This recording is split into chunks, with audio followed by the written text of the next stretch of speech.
Hello, everyone. Welcome back to Britton's Hangout Hour. It's episode 82, I think. My God, I can't believe we're here. Um, I didn't think I would get to 50, much less in the 80s. But today I am here with Tim McKay, former pastor, current author, and he has a magnificent beard. I must say. How are you doing Thanks, man. this No. evening slash afternoon? I don't know what it is anymore. The goal is to get it to Gandalf level. So, hair and beard the same size as long as I can make it last. We'll see what happens. But yes, you write fantasy, and you're also, yeah. Oh wow, you're in Canada. Okay, that's Yeah, interesting. yeah, Ottawa, Canada. Oh, okay, all right. So like, are you Canadian? That's dumb. You probably are Am Canadian. I Canadian? Yeah, yeah, yeah. It's all Why would you good. be in Canada? I mean, I know there's probably Americans. I have a friend who I play D&D with who was born in America, but he lives in Canada because he's married to a Canadian. So here we Yeah. are. In your defense, the vast majority of I of think my I got thrown friends off because you asked me about the weather, so I thought you lived closer to me. that would do it. Yeah, I asked about it because I saw that you were in Oklahoma. Yeah. No, it's funny though, in the author and writing community online, most of the people I meet and chat with are in the US. And I tend to write with American English, in my posts on X or in my books, I use American English. Um, so I'm kind of in disguise at this point. So, maybe that You're you you're can an take that as a honorary point of Yankee. influence. I hear you. There we go. Yeah. I mean, I don't know. I never thought I would have said this if you had asked me 10 years ago. But I vastly prefer US spelling in almost every single instance. It's just more Wait, there's efficient. Canadian spelling? Well, Canadian tends to use British spelling. Oh, okay. Yeah, yeah. So we're kind of weird that way. We I don't know, half of our sayings and slang and culture comes from the US, and then our spelling and a bunch of other stuff comes from Britain. We're always torn between both. You were the guys who parted amicably from the UK. America and UK had a pretty nasty divorce, if you remember. Yeah, we're the ones who sat back and said, "Let's just see what happens." And eventually, we let the Queen sign a piece of paper that said, "Okay, you can just have your own fun." it was an amical divorce, unlike Yeah, yeah. It was a unlike very America. prolonged and amicable divorce. Yeah, But yeah, no, it's interesting because I had some people because I wrote a fantasy novel a while ago that I was gonna edit this month, but I haven't gotten around to it yet, or do some when you more say a editing, while ago, how long ago? or do some editing. I finished it last September. Okay, okay. I edited it in March, around my birthday, because I gave it to a friend of mine and he edited it and he gave it back to me, and then Nice. I cleaned it up, and now me and my dad are gonna look at it. So, How long is it? which is Out of very curiosity. objective quality. It'll be a very objective look through, I imagine. I get it. Um, at least my How dad how will. how long a novel is it though? Oh, I always get thrown off when I always think in page count. People are like, oh, the word count. Word count, Either from way what I works. remember, is like 80,000. Okay. Yep. Yeah. How It's many like pages? 256 pages now because Yeah. there was a lot of like crap in there that I had to take out. It took like 40 pages out. I was like, damn, Okay. because I was trying That's to a respectable length, though. Yeah, I to was edit that in even a month is pretty impressive. You know. I was trying to skirt many of the fantasy trends, such as making big chunky book, because I wanted. I don't get me wrong. I love my chunky fantasy. Let me. I got my big chunky. I got my chunky fantasy. There we go. We got one Yeah. here. We also got one there. We have one here. So I don't mind the chunky. I'm okay with the chunky. I'm reading a chunky fantasy novel. I'm reading Jonathan Strange and Mr. Norrell right now, which is like 1,000 pages. It's ridiculous. But I was trying to be generous to my readers is what I'm trying to get at. There. Yeah.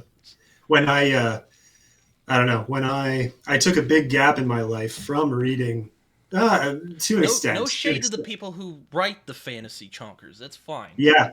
Well, here's the thing: is I took a big chunk from reading, but the books that got me initially hooked on fantasy were short. I was younger, and kind of to prove some people wrong, I blasted through the three Lord of the Rings books, and then I that got me hooked on fantasy. But the ones that kept me reading were actually a lot shorter.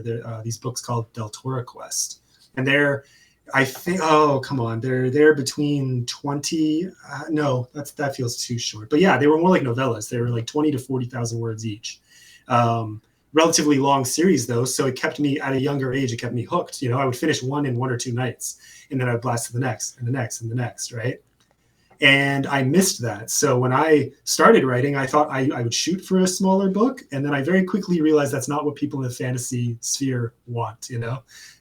Especially from a new author. I think people are looking for something chunkier they can sink their teeth into to really get a feel for how you write, and then they'll give you a chance with the novella. But I feel like I don't see people buying novellas en masse from new authors these days. Well, I don't think mine is a novella. Mine's no, 80,000 is a full novel. Like I'm like, that's novel length, or at least that's what my friends have told me. I don't think they're wrong. I've heard it from multiple people, so clearly they're onto something. The standard I hear is 80,000 words roughly, or sorry, 60. Sorry, yours is 80. 60,000 is the standard I always heard. I heard technically 40,000 and under is considered a novella. There's kind of that weird middle grace area of 40 to 60. So 50,000 is considered sort of in between, which is actually how long my first novel was originally. It was 50,000. Yeah, I mean, basically what I was doing, and also I'm pulling from older fantasy traditions, very much like Sword and Sorcery, which if you're aware of what that is, it's basically more. They're a lot shorter than though I would call my book like I really like dark fantasy, but like if I could be a little cute for a minute, if you'll indulge me, I would say it's Sword and Flintlock, maybe. Okay. Oh yeah, my mind is Flintlock as well, so I'm a big fan. Like Sword and Flintlock, maybe, if that makes sense. I don't know. Yeah. So like you have medieval swords and weaponry combined with early gunpowder. In my world, guns are just starting. Like muskets are just starting to come into fashion. So they're still figuring out like, oh, how do these things work? Yeah. Did you this is a bit more further along in the Flintlock Enlightenment gunpowder period, but have you ever read the Aubrey Maturin books? Or you might have seen the movie if you've familiar. Have you seen Master and Commander with Russell Crowe? That's where I know it from. I have not seen that movie, but I know of it. I've wanted to see it.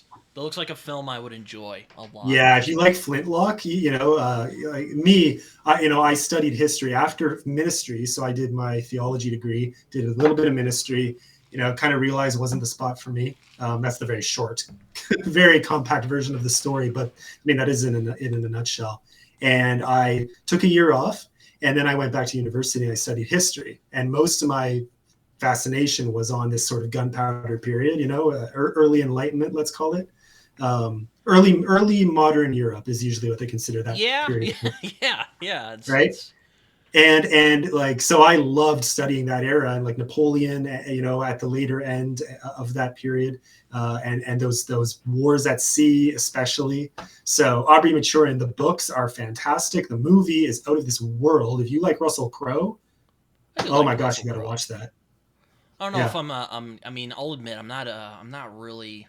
I mean, that first battle scene in Gladiator is like just peak, but aside from that, I'm like, yeah, it's fine.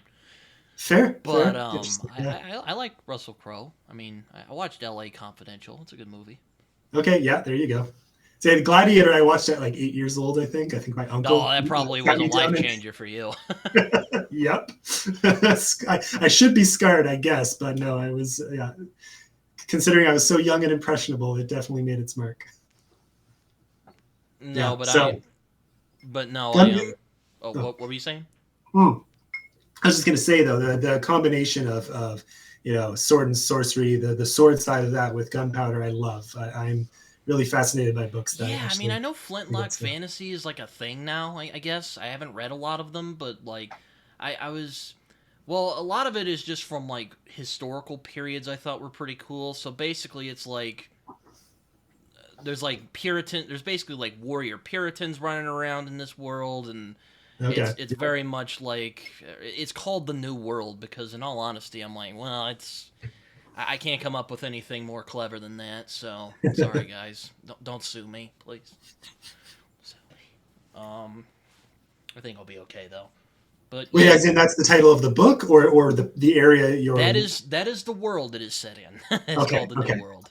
got it, got The it. book is called A Plague of Nightmares. It was originally called The Raven Comes, but I saw that. I'm like, that's stupid.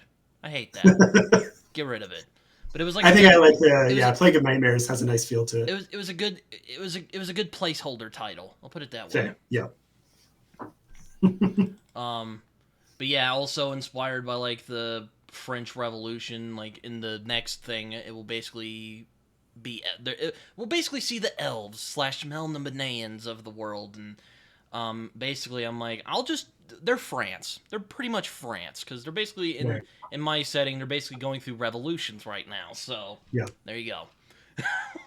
Another book slash movie reference, but have you read and or watched the movies because there's now more than one version, and or seen the musical of Les Mis or Les Miserables? I have, yeah. Okay, yeah, yeah. So I mean, I'm a huge fan. I love the book. I've read the unabridged version. I can read in French, but I read in English because I'm just not that good at French. But Wow, they must have monks over there in Canada, huh? it depends on where you are. But I mean, where I'm in Ottawa. Right across the like we're on the river. Oh yeah, that's right. You guys. Oh and yeah, Quebec that's is right. right across Canada from is us. Yeah. France. Like French is a big Yeah. thing over there. Yeah. Oh, I'm I'm sorry. next to Quebec, and Quebec I'm is. not on it tonight. I haven't even drank Oh, don't worry today. about it. Yeah, I mean, huge stretches of Canada are as English as it gets. There's no French at all, and then entire provinces are completely French, and you can't speak English there without getting frowned at or confused looks. Or occasionally people will understand you and speak French to you anyway, and you better learn on the spot, or you're going to be stuck. Yeah, no. But yeah, I mean, I basically I'll put it this way. I found the new title for the book because I read Perdido Street Station, and there's a section of that book called A Plague of Nightmares, and I'm like, all right. Okay. I'll just go with that. I like that. Thank you, China Mieville. Again, please don't sue me. I mean, now it's on record, so now you're kind of in trouble. Yeah. No. It's pretty funny. No, but like, there are a couple things I stole from that book, so I won't spoil those though. You're gonna have to read it. All good. I don't know. I've always thought creativity was, maybe a quarter genuine inspiration, but the rest is us just jumbling together everything we've encountered in our lives and creating something, that seems unique, but probably not as much as we'd hope, and yet that doesn't mean it doesn't have incredible value. I mean, I remember I was initially inspired because I read Beowulf in high school, and I was like, man, that's. I mean, I already liked fantasy then, but like I read Beowulf, I was like, damn, like that. I like that's good. I want to do something like that. And then I read like Solomon Kane. I'm like, I want to do that, and it was just it's a smorgasbord of stuff I like, pretty much. Yeah. Which I guess you could say about many fantasy series. I think so. Because I feel like with fantasy, it's a nice, like, you have to have that indulgent side. You want to see all this cool stuff. That's why it always makes me mad. Depends too how much freedom you have. Are you self-publishing as well? I haven't made up my mind yet. I don't know if a trad publisher would take my book. I mean, I know I've heard people go like, "Oh, they're taking shorter books now," but like 256 pages about a guy in a world with warrior Puritans running around. I don't think so, but you never know. Maybe. Yeah. As far as length goes, I've heard that actually, like I've heard a lot of traditional publishers, especially with fantasy, are actually now shying away from the really long ones unless you're already established. So it's funny because us newer authors trying to get through the door can't because we don't write long enough, usually. Or if we do, they don't like the material, so they want to change it all. And then, so it's just, anyways, the point is you either write short what they want or you wait till you're famous enough to write what you want, or you self-publish and do whatever you want anyway. Yeah, I mean, there's a bunch of just I'll put it this way. I'm not there yet. Like, I'm still editing it and kind of cleaning it up. And maybe there's some stuff I kind of want to change as well because there was some feedback I got. I'm like, maybe I should change that back. It's a mess. I'm sure you know. Oh, I'm in I'm in the thick of it. The entire book together has now gone through, I think, 5 rounds of editing. two more extensive than the others, but actually the one I'm doing right now is just me as opposed to a paid. This one, so earlier ones I had a paid editor, I had a group edit, huge chunks of chapters at a time. I had other people looking at it. I currently have the book with over 100 beta readers, which I know is an obscene amount, but I just wanted to have fun with it and get early feedback, which has already been really helpful. People. Yeah, but I mean, it gets the word out. It gets me a good impression of what my current audience feels about it. And so far, the feedback has been really positive, and then some of it's been really constructive too. So it's been very helpful. I'm glad I made it so open because I don't think I would have caught some of that feedback if I hadn't, Mm-hmm. And then right now, yeah, I think for the last month, maybe or so, and it's going to take me at least probably another month and a half. I've been literally retyping the entire document fresh in a new document, just to like, just to pay closer attention to the words as I'm editing, because your eyes just gloss over so much, and you read what you meant to say instead of what you actually wrote on the page. So I'm catching so much, like a stupid amount, things that are, I mean, I used to be an editor. When I was in university, when I was doing my master's, I was the editor-in-chief for our program's journal, which handled PhD student and master's student, papers that we were publishing that were getting peer reviewed by academic professors, right? Mm-hmm. So like I have experience with this stuff, and the stuff I was catching in my own writing was embarrassing, This was after several rounds. I mean, it took me a while to get over the hump of just get over yourself and start writing. And when I started writing, I was like, you know what? Here's what I'm going to do. I'm going to get it down. I'm not going to nitpick myself. I'm just going to put it down on the page, and then I'll let other people read it, and I'll figure it out along the way. And it's worked out pretty well. I mean, I'm actually working on a Western now, but that's kind of stalled a little bit. Fun. So I might hop back to the New World because it's calling back to me. Fair. But I don't know. Yeah, I don't know. I envy you if you can do that, because I find I can't get my mind out of this story.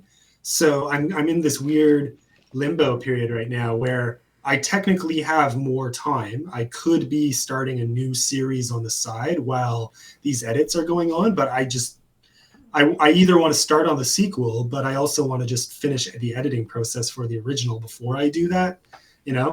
I don't know what you mean. Working on multiple stories that have like in different worlds at the same time, I envy those who can do it. Maybe I'm selling myself short, but right now I don't think I'll admit, I feel like the writing is a lot better when I started on the Western, but at the same time, I get worried because I'm like, oh man, does that mean it's actually really bad when I show it to somebody? The cockier you are, usually, I get you. I'm like, I'm actually feeling good about this. Something's wrong. Just that nagging where it's like, something's wrong here. This is going too well. Yeah.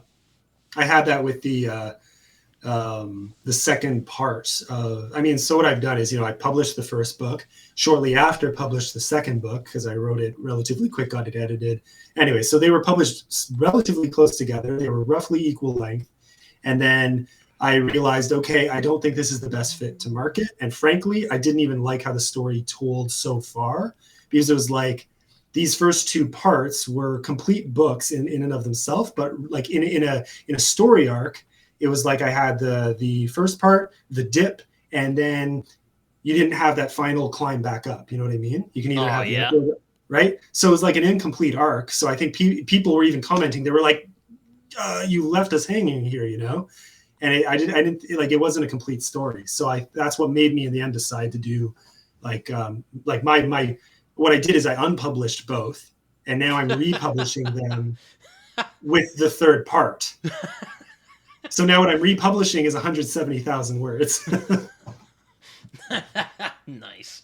Yeah, so that's a chonker for you. But oh man, it says on my Amazon out of print, limited availability. Yeah, that's what it is. I took it down. I took those down, I think, in late December, early January, I think it was that I took those down.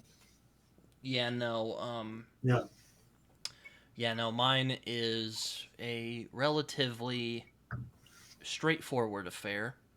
Now, the next one, I'm definitely planning on doing more of a traditional, like, quest. Okay. Yep. because I do love the Fantasy Quest narrative a lot, and I mean they're not gonna like stop a Dark Lord or anything. They're gonna be stopping a sex trafficking ring, but it's still nonetheless a quest narrative.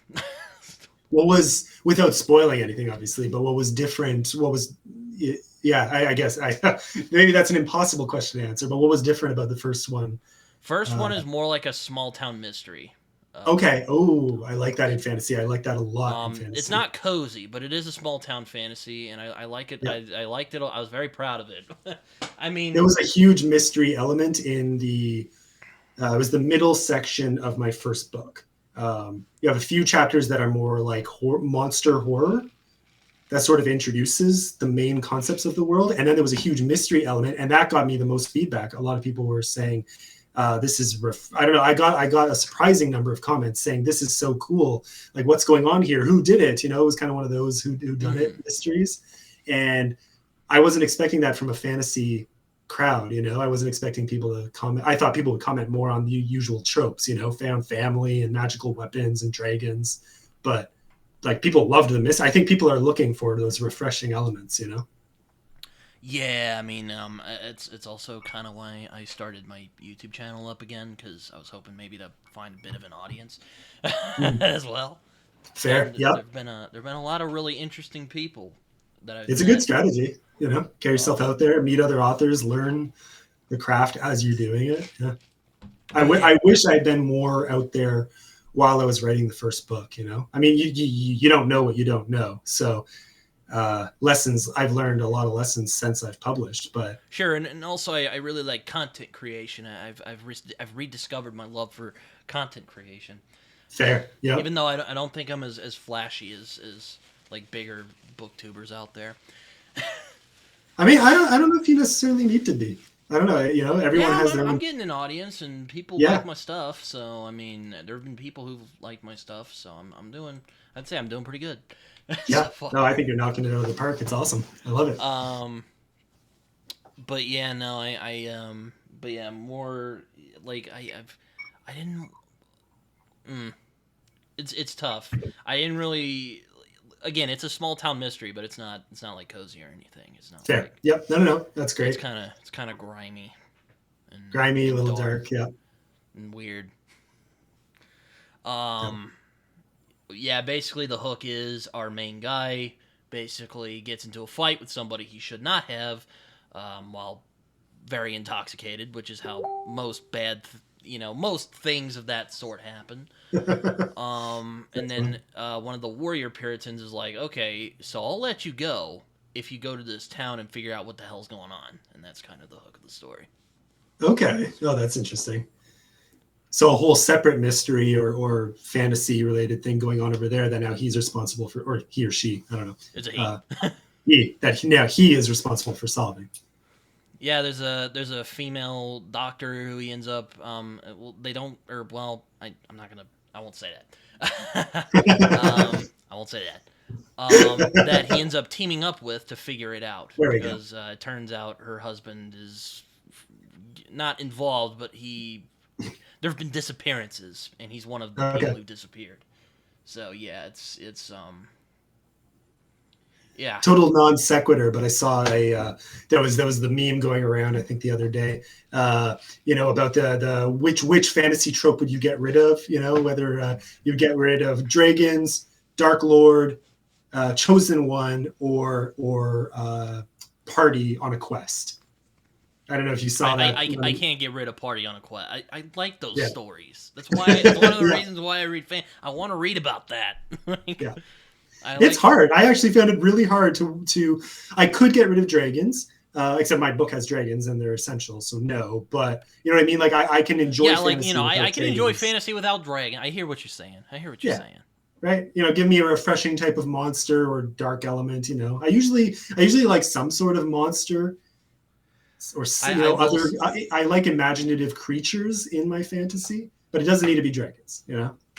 Yeah. So I think that's the one that would go for me. But it's still I had a tough time sacrificing any of those four because even if you don't have a dark lord, there usually needs to be some sort of epic bad, force or something. Oh no, there's a big bad in this series, but like how Yeah. it's kind of weird. I'm trying to go the Lac Lamora. I don't know if you've read that, but that kind of I'm trying to.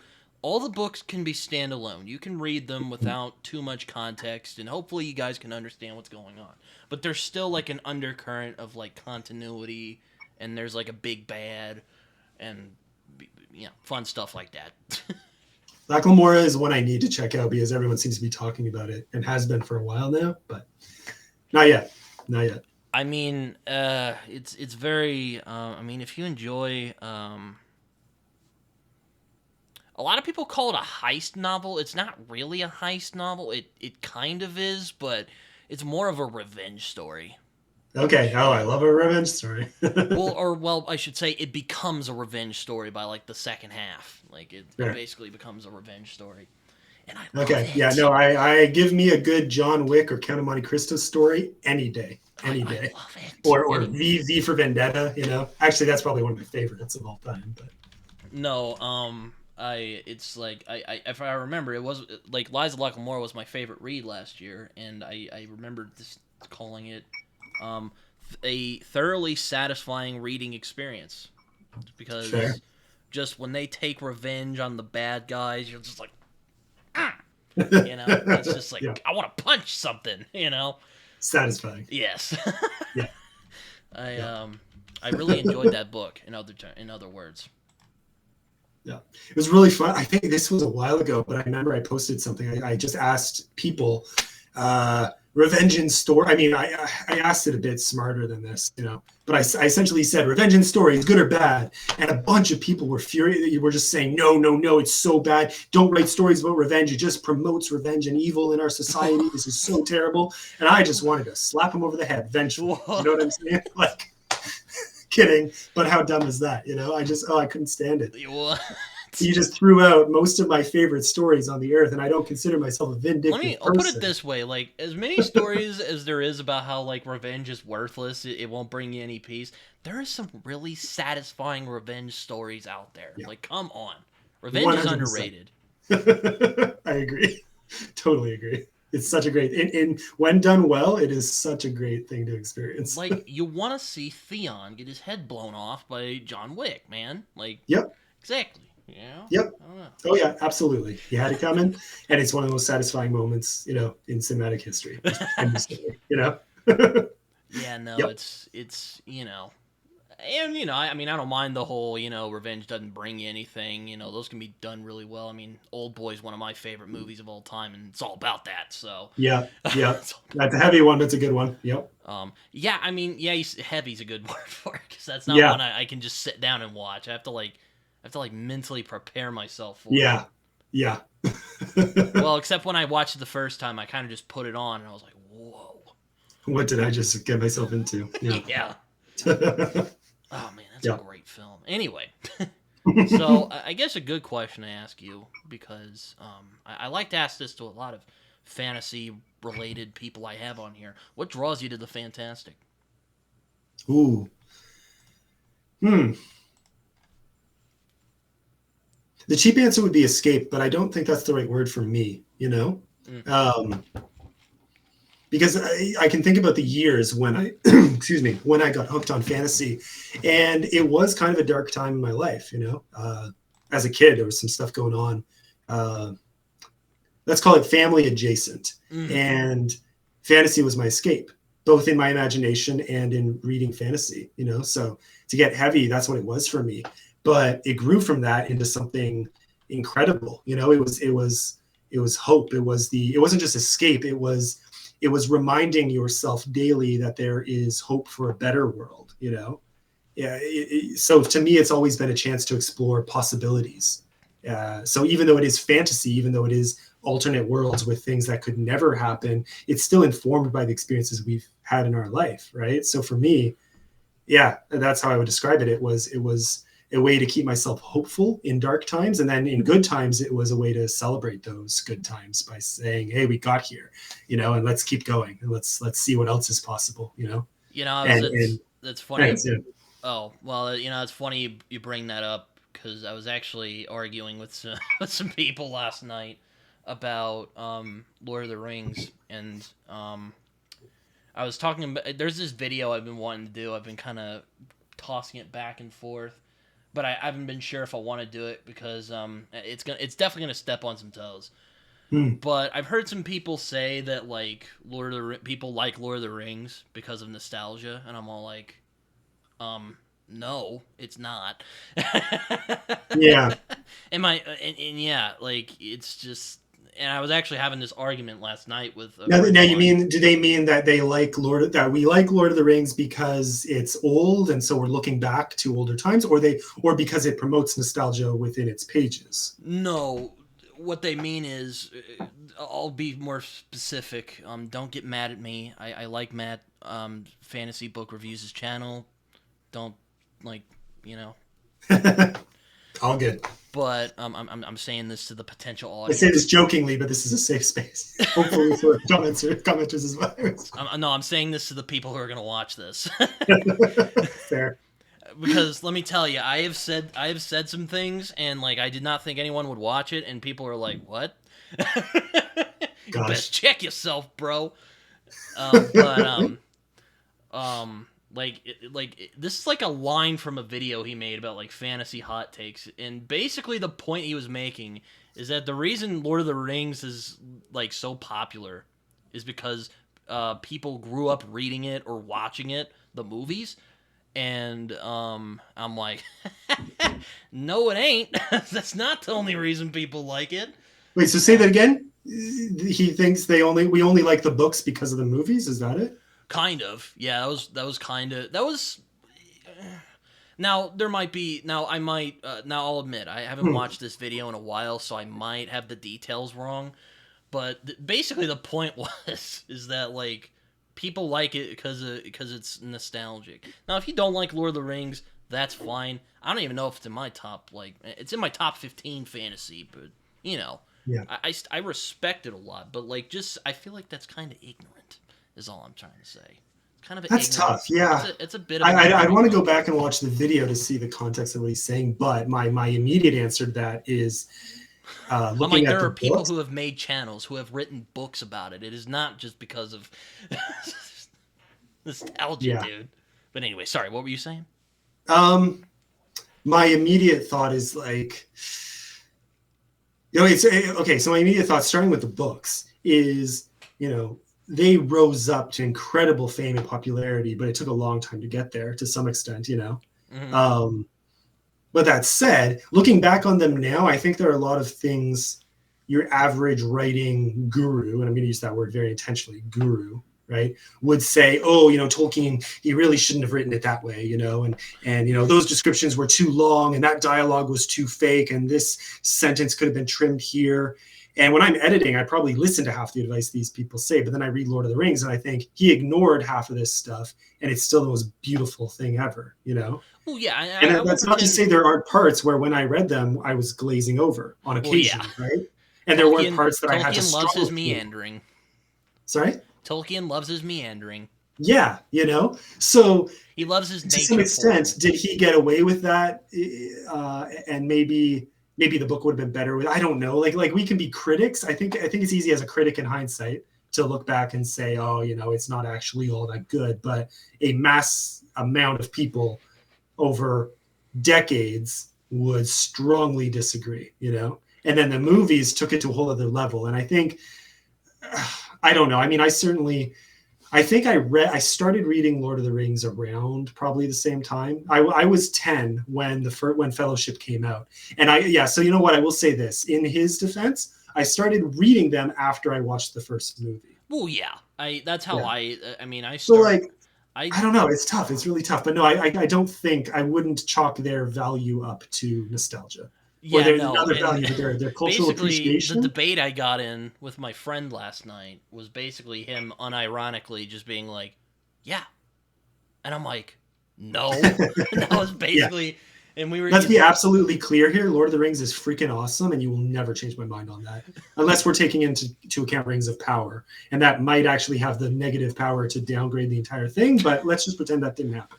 Um, yeah, So I only managed an episode and a half, and I was like, oh, like it was bad. It was I bad. watched the entire thing just to say I Oh, could, just to say I did. And it was a sacrifice, but I made it, you know? But oh my gosh. There was one episode in the entire series that I actually enjoyed. And even that was mostly bad, but it had enough good to make up for it. But every single other episode, I just, nope. yeah. Uh-uh. I mean, there were a lot of people who are like, "Oh, it's woke," and I'm like, I don't really give a shit about that. It's just Yeah. boring. No, it's not about that. It's just bad. It's boring. It's some of My the worst eyes were written. glazing over. Man.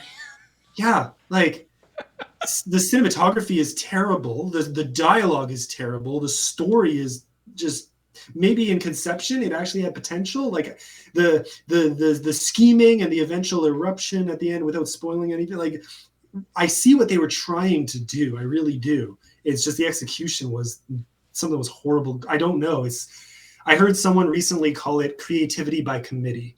You know, you put a Yeah, group of people together in a room trying to come up with something creative, and it usually turns to rubbish because yeah. of this Like I little. remember when I watched the episode and a half, and I was like, there's stuff here. There's some things here, or there are some things here Yeah, that could be good on their own. I could watch this, but trying to combine all this together with pacing that's as slow as a snail, yeah, I can't do it. I just can't. It was yeah. bad, and it made So me maybe sad because maybe I their like Lenny ambition Henry. outweighed their means. I don't know. I don't think it's just that though. I don't know.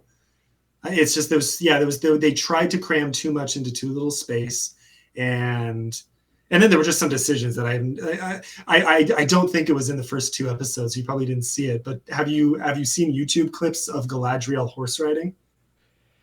No, but I'll You admit almost have to look it up just to have a laugh. I Like did watch her in the episode and a half, and I just shook my head. I'm like, oh my god, I this think is she's a like, great actress, just not in this. this is like bad like girl boss, not like other girls crap. Like I can't. I hate the whole woke crap. I just that I feel like that's just lazy criticism, but like, oh man, In this case, what I mean, we could get into a wheel of time discussion, and then like, see. Here's my defense. My defense is a lot of people don't like Wheel of Time, and a lot of them don't like it because of some of the, let's use the word woke stuff they pushed in it. But I actually thought the series, with the exception of the finale in the first season, just talking about the well, first season that's was very, I would say, I don't know, they tried to push some things that weren't in the books, and yet most of the changes they made I was okay with. I could see where they came from, and they executed it very well. The dialogue was fantastic, the music was fantastic, the action was epic, and so I can forgive most of the stuff they did, even if it didn't match up to the books. And I've read all the books well before the series came out. But so here's the thing: I can say with certainty, like, it's not the woke stuff. It's like, because both of those shows went, I think, at least pretty woke, a little if bit. we're using that word broadly. And yet it was the execution that killed Rings of Power. It was just, I'm sorry, gross.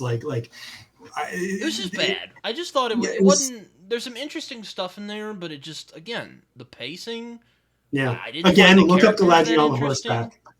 I'll have to look that up after we're done Yeah, here, it's because just slow mo of her. I think you know what I think happened is, I think they inserted that scene because critics were saying she just looks serious and angry all the time.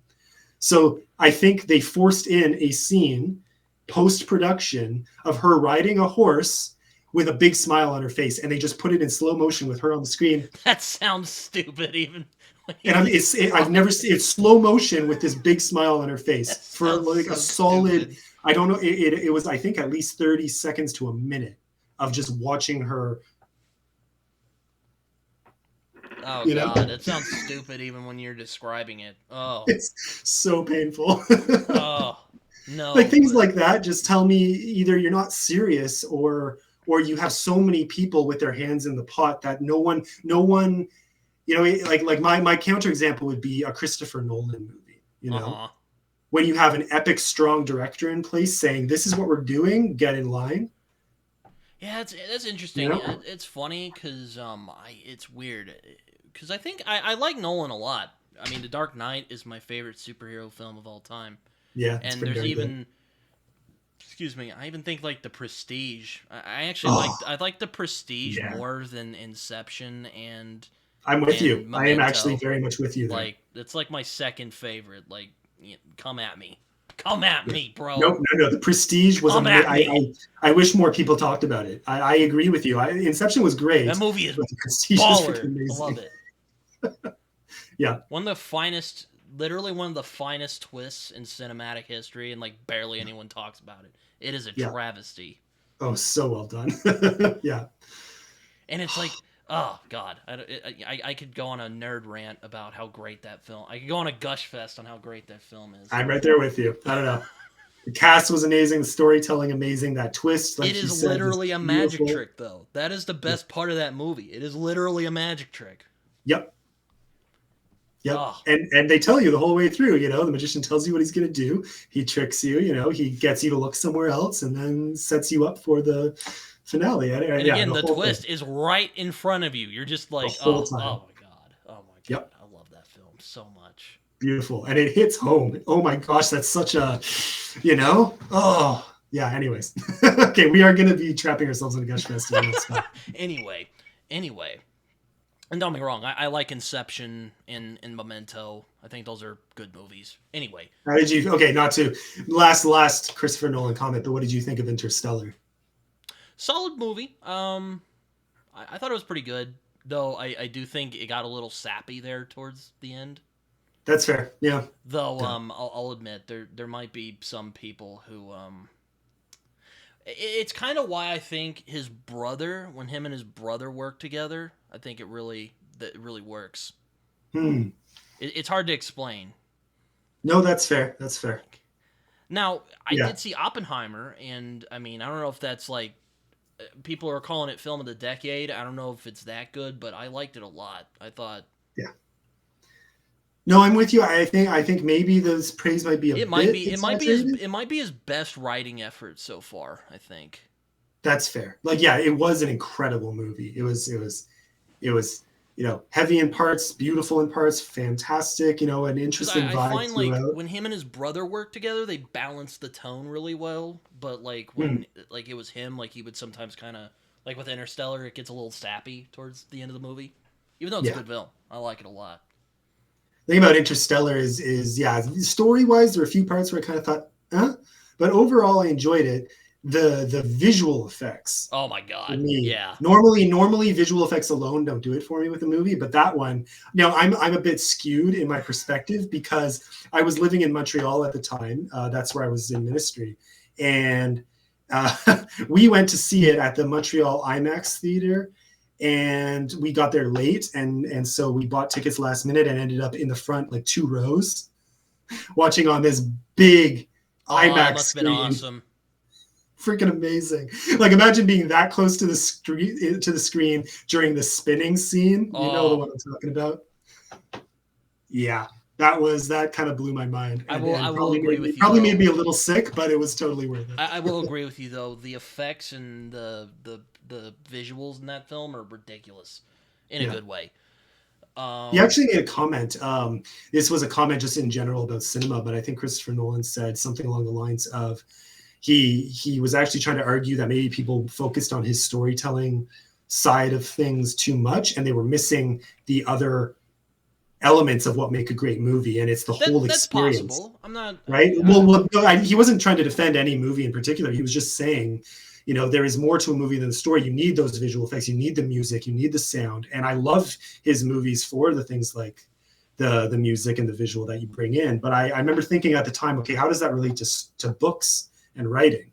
We get so caught up in things like the story, but what are these other elements we create for the reader in the experience beyond just plot? Yeah, I actually made a video about this recently. Well, it was basically what I look for when I read, and it's well, it's a part 2 to another video I made, but I digress. I don't want to get too much into it. But yeah, I see what you're getting at. There's some people who go like, I'm a character-driven reader, or I'm a yada yada reader, and like I just can't do that. I mean, there are things I like, like theme and characterization. I mean, if you have good characters, I'm in. If you have good thematic work, I think it's pretty good. Yeah. I mean, there's certain things I look for, but it's like what I'm like Man. The way I see it is we're all going to have, like, as an author, right? Each of us is going to have particular strengths, you know? So naturally, some elements of our books are probably going to strike others more than another author's books. But we should probably all be striving for a holistic experience, you know?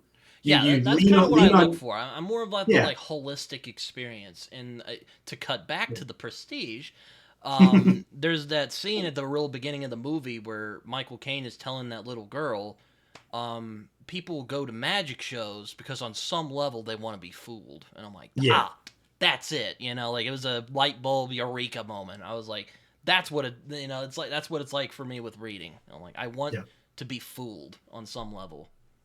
Yeah. Well, I mean, that's why you want to keep the reader, you know, suspended in disbelief, right?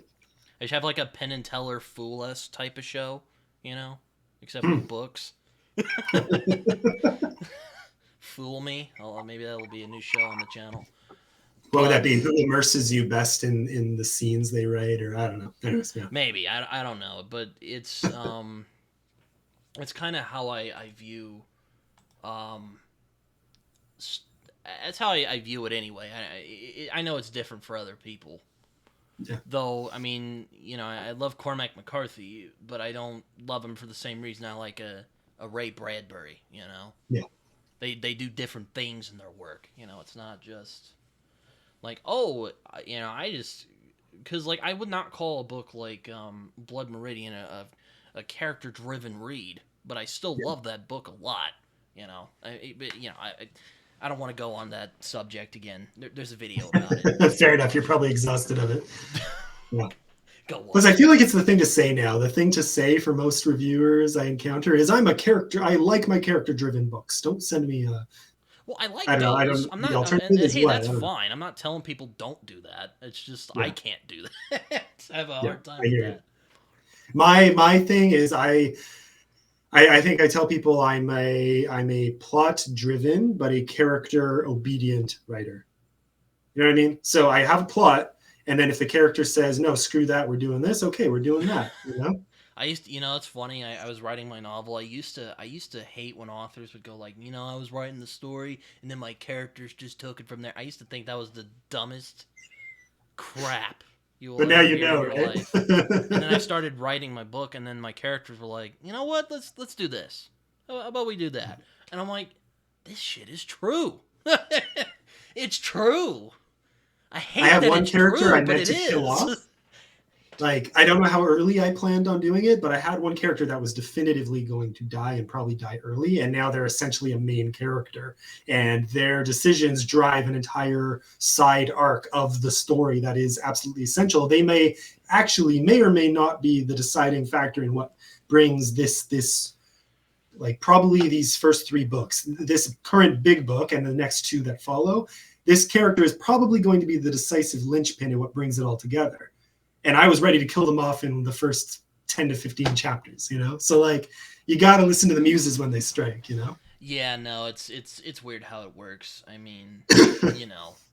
Yeah, no, I'm with you, though. I used to think it was a wonky, stupid author speak, just trying to make themselves sound, you know, ethereal, you know, inspired. Yeah. No, you're just writing on a page. Stop sounding so pompous. But no, it's true. In the moment, even authors I like have done it. I'm like, oh man, come on, guys. And then I did it. It happened. I'm like, this is how, you know, how. Yeah, I get it. That's the beauty of writing. You know, some of it is inspired, some of it is conspired, but you know, creativity is a funny thing. Some of it is constructed and intentional, and some of it just hits you in the moment, and you don't even, you know where it came from, and that's great. Yeah, pretty much. You know, I did want to ask you about this because, you know, I have a bit of a passing interest in religion and spirituality, and it says you're a former pastor. Yeah, I used to be pastor. Before you decided to leave and write fantasy novels and grow a magnificent beard, I have to say. Yeah, I had started the beard when I was in Bible college, I think, and it was so, you know, it was terrible. By the time I was in ministry, I had a nice thin, you know, straight across beard and thin stash, and then So I did shave it all off at one point, and I had a monk haircut at one point too. That's a whole other story. that was more a prank than anything, but or a dare, I think is the better word. And then eventually I thought, you know what, I'm going to give myself another chance. Grew the long hair, started growing out the beard, but No, yeah. I So I mean, don't know. I almost regret not having this look as a pastor because I think it would have gone better with it. But no, but like so, like I'm just curious, like what happened? Did you like lose faith or like grow out a beard and rebellion, or did you just realize like it wasn't for you? Like what happened? more of the latter. More of just realizing it.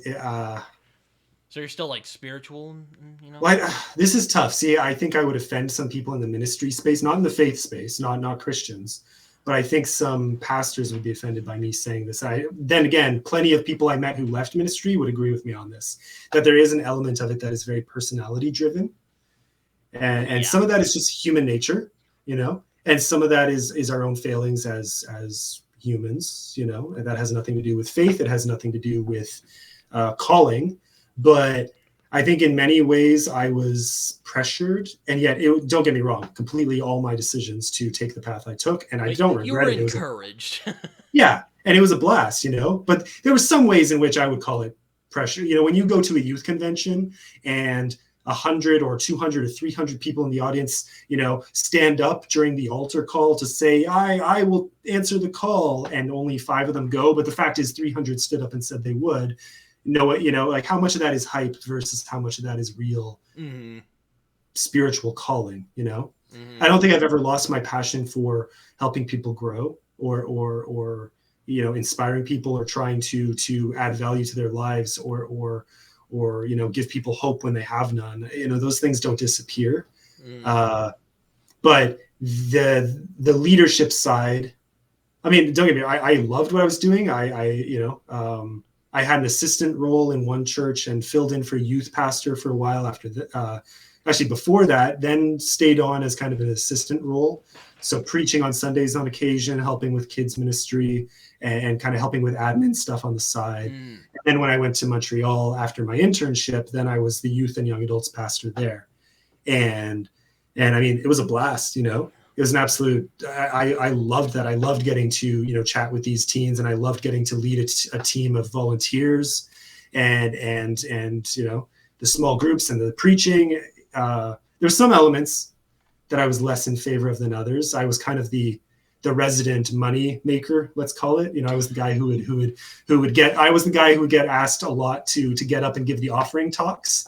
And I don't know if that was because I was good at it. Maybe I was bringing them a lot of money, or they just didn't want to do it themselves. But I hated it because, when people in the pews who are struggling, who are on their last dime, and you're there preaching at them, trying to convince them to give you their last dime, to pay your salary, to pay other elements, things like that started to eat at me.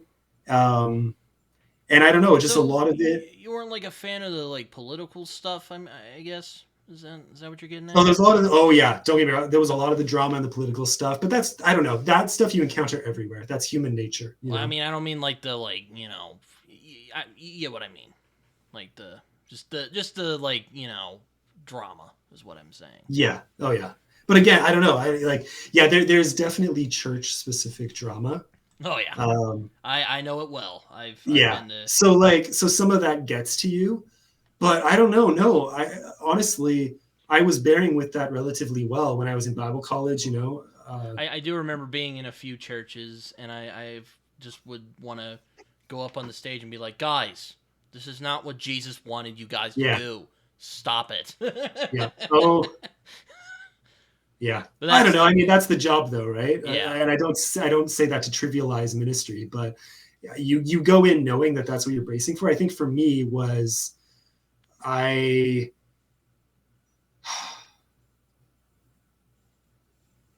had trouble by the end discerning whether it was genuinely where I was supposed to be.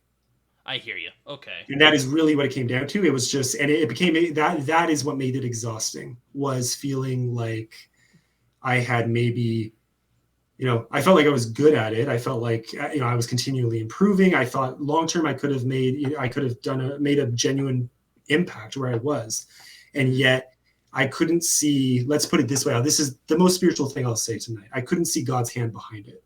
I didn't feel that it was where I was mean, meant to be. if you don't want to talk about like spiritual stuff, that's fine. We can. I was just No, no, I'm not curious. trying to shut it down. I just don't want to. I don't want to get preachy either. But that's the point. Is Oh, okay. I think there's some people who. Here's the thing. I have seen people stay in a position they weren't meant to be in and cause damage. And I think I had this impression, this feeling of crushing, worn out realization that if I continued where I was probably going to become the kind of pastor I didn't want to be. Yeah, no, it's interesting you say that. I remember I've certainly thought because like I've thought about doing certain things over the years. I mean, aside from being a writer, like I thought about. It's kind of funny. I just recently stopped a radio class I took. I actually enjoyed that a lot. Hmm. But like I've thought about doing like being like a teacher or I even have thought of being a pastor. My parents don't actually know this, but I have thought of it. But I kind Yeah. of I kind of sat there and I was like, oh man, but do I really? Because like if I'm gonna throw myself at something, I'm really gonna have to believe it, you know. Yeah. So I can't just like walk up on a stage and be like, do here's all this wisdom, and I don't believe it myself. I can't do that, you know. I don't know if Well, you feel. here's a two-sided thing to that I think needs to be said more often that doesn't get said enough. Because here's the thing: everyone who goes to Bible college convinces themselves they believe it enough to do it, and a lot don't. So that's the funny thing is a lot of people leave when they realize they don't actually believe this stuff, and they leave. Then the few who do make it past get divided between two more groups, and those two groups, this is what's essential. There's the ones who believe and are persuasive, but they lack the skills, and then there's the ones who are more well-rounded, but often, funny enough, often they don't have as much of the belief, and they get that over time as they experience more and they grow more, but they have the skills as well. And I honestly used to look down on that group, and I don't anymore. I actually think they are the ones who ought to be in ministry. I think you do a disservice to the people you are supposed to be leading if you lack the skills to lead them. Well, I mean, I've also thought about like being a scholar. Maybe I've thought about Mm, that. fair. But I don't know. I'm 23, man, so I'm still figuring it out. I used to tell people, I used to tell the teenagers in my youth group that the one thing I envied about most young people that I didn't get is I was convinced I was supposed to go in ministry from the age of 15, I think, you know. So from a relatively young age, I had my life mapped out for me, you know. And I envied people who didn't know what they were supposed to do, and they were doing they were experimenting with different college programs, and they were going to different schools, and they were going on year-long trips in Europe to explore, and find themselves. And these were people who had that chance to discover who they are. And me, I had convinced myself who I was at 15 years old when no one knows who they are. you know I think there's something to be said for knowing yourself early, and that's great. But I think I discovered I didn't, and again, that skill things comes into play. Like in Bible college, I was known as the guy who knew the Bible, right? I was the guy who believed it, and I I was mean, the guy who knew I it. listen to the Bible every year, so yeah. I mean, but Yeah, I I had entire books memorized. Not to like, it's not. This isn't supposed to be a book like well, I know, Bible yeah. knowledge. I You know what I don't mean? think you're It's bragging not a or show off. It's anything. just saying like people knew me as that guy, and yet I realized very early that I had totally neglected the skills needed to do a good job in ministry and in leadership positions. Mm-hmm. And because I'd focused purely on the faith side, I simply said, God will lead the way, right? And he never made that promise. You have a mandate and responsibility in a leadership role to put the effort in and the creativity in to learn these things as well. That's part of your calling and your responsibility. Mm-hmm. And so I think a lot of people think that it just requires faith to be in a position like that. No, it requires responsibility. And unfortunately, it took me that experience to learn that, and it took me probably a few years after I left to really nail down those lessons. I wish I had been taught earlier in my life to focus more on skill building and Mm-hmm. less on the ethereal, or not I'm not talking spiritual, I'm talking like abstract. Yeah, I'm the same way. Yeah. I'm kind of I think a obsessed. lot of us in this space I'm are. We're thinkers. I'm kind of obsessed with the esoteric. Because it's hard for me to like because my dad's always getting after me. He's like, you should like, he's always like, yeah, maybe you should do this. It's fun. And I'm like, I don't know. Like for instance, he was telling, we were actually talking about like radio. Maybe I could do like work in radio or something. Yeah. You're on a good path though, right? Like doing something like this, you've written fantasy and you've started a YouTube channel. So you're creating two different mediums of content. Well, that's huge. Most people narrow in on something that they're kind of good at and do that for the rest of their lives. People who actually branch out and learn new skills, like I can't overstate how important that is, to a healthy life. Like I'm not just talking about on a spiritual level. I'm talking just keeping yourself sane. That's awesome. Yeah, no, I mean, I knew it's weird because I remember I read The Great Gatsby when I was 14 and I realized, you know what? I'm going to do this writing thing. Like I'm actually, this is what I wanted. I want to write something like that. I remember saying to myself, not literally, but I remember, basically like, yeah, like it was a moment of clarity, I guess. There. Going back to I guess it's like a revelation of sorts. Because like I always liked telling stories. Like I remember I got in trouble when I was in school because I would like write down little stories during class, and the content was a little. I was a bloodthirsty little kid, to be honest with you. But they're more like Wikipedia articles, like because I was weird. But anyway, that's funny. Like my teacher was like, "Is everything okay?" And I just was like, oh, I just want to be left alone and do my thing. And then I was like 14. I'm like, I'm going to do this thing. I'm going to really, I'll give it a shot. So, yeah, it's weird. But I did see on your Twitter handle, or, Twitter bio, I guess, it says, I still care about good and evil, and I still strive to create meaningful experiences for others. Well, through writing. But I'm curious, like, what you mean. Well, aside from the obvious, like, I mean, what do you mean by is that what your books are about, ultimately? To a point, the inspiration of that quote came from so many, I don't know. Okay, I have stories I could tell, but here's the condensed version, is that when I left ministry, the very first thing that happens is everyone wants to know why, right? Yeah. And it's a fun question to and like it comes with the territory, so I'm used to answering. It's probably the first question everyone thinks, like, why? Yeah, and sometimes it's funny. Like most of the time, it's honest and just curious. Was it your parents? Like, oh no, Tim. Yeah, well, no, not just my parents, but like everybody, like my entire circle, people who I thought were my closest friends, were immediately asking questions like, "Are you gay? Is that why you're leaving?" The hell does that even mean? Right? Or pastors. Yeah, or another good one was, and I won't get too specific on this story to not single anyone out, was someone saying it's clear the devil has gotten hold of your heart. Oh my god. Like, okay. Whatever that means. Oh yeah, again, whatever that means. Like, okay, so yeah, my three favorites were "Are you gay?" It's clear the devil has gotten hold of your heart, and my other favorite one was "Has there been a moral failing of some kind?" Like the standard, okay, did you like do something really terrible? Did you abuse someone, or did you cheat on your wife? I'm not married, but you get my point, right? Like, was there a moral failing? Did you do something really bad and you're trying to and they asked you to leave, maybe, or like, oh my gosh, So all these ridiculous questions, right? And then another one is okay, well, you must hate God and you left ministry, because you're a atheist trying to bring down religion. It's like, honestly, I just want to be left alone. That would be nice, So basically, the answer to those questions are no.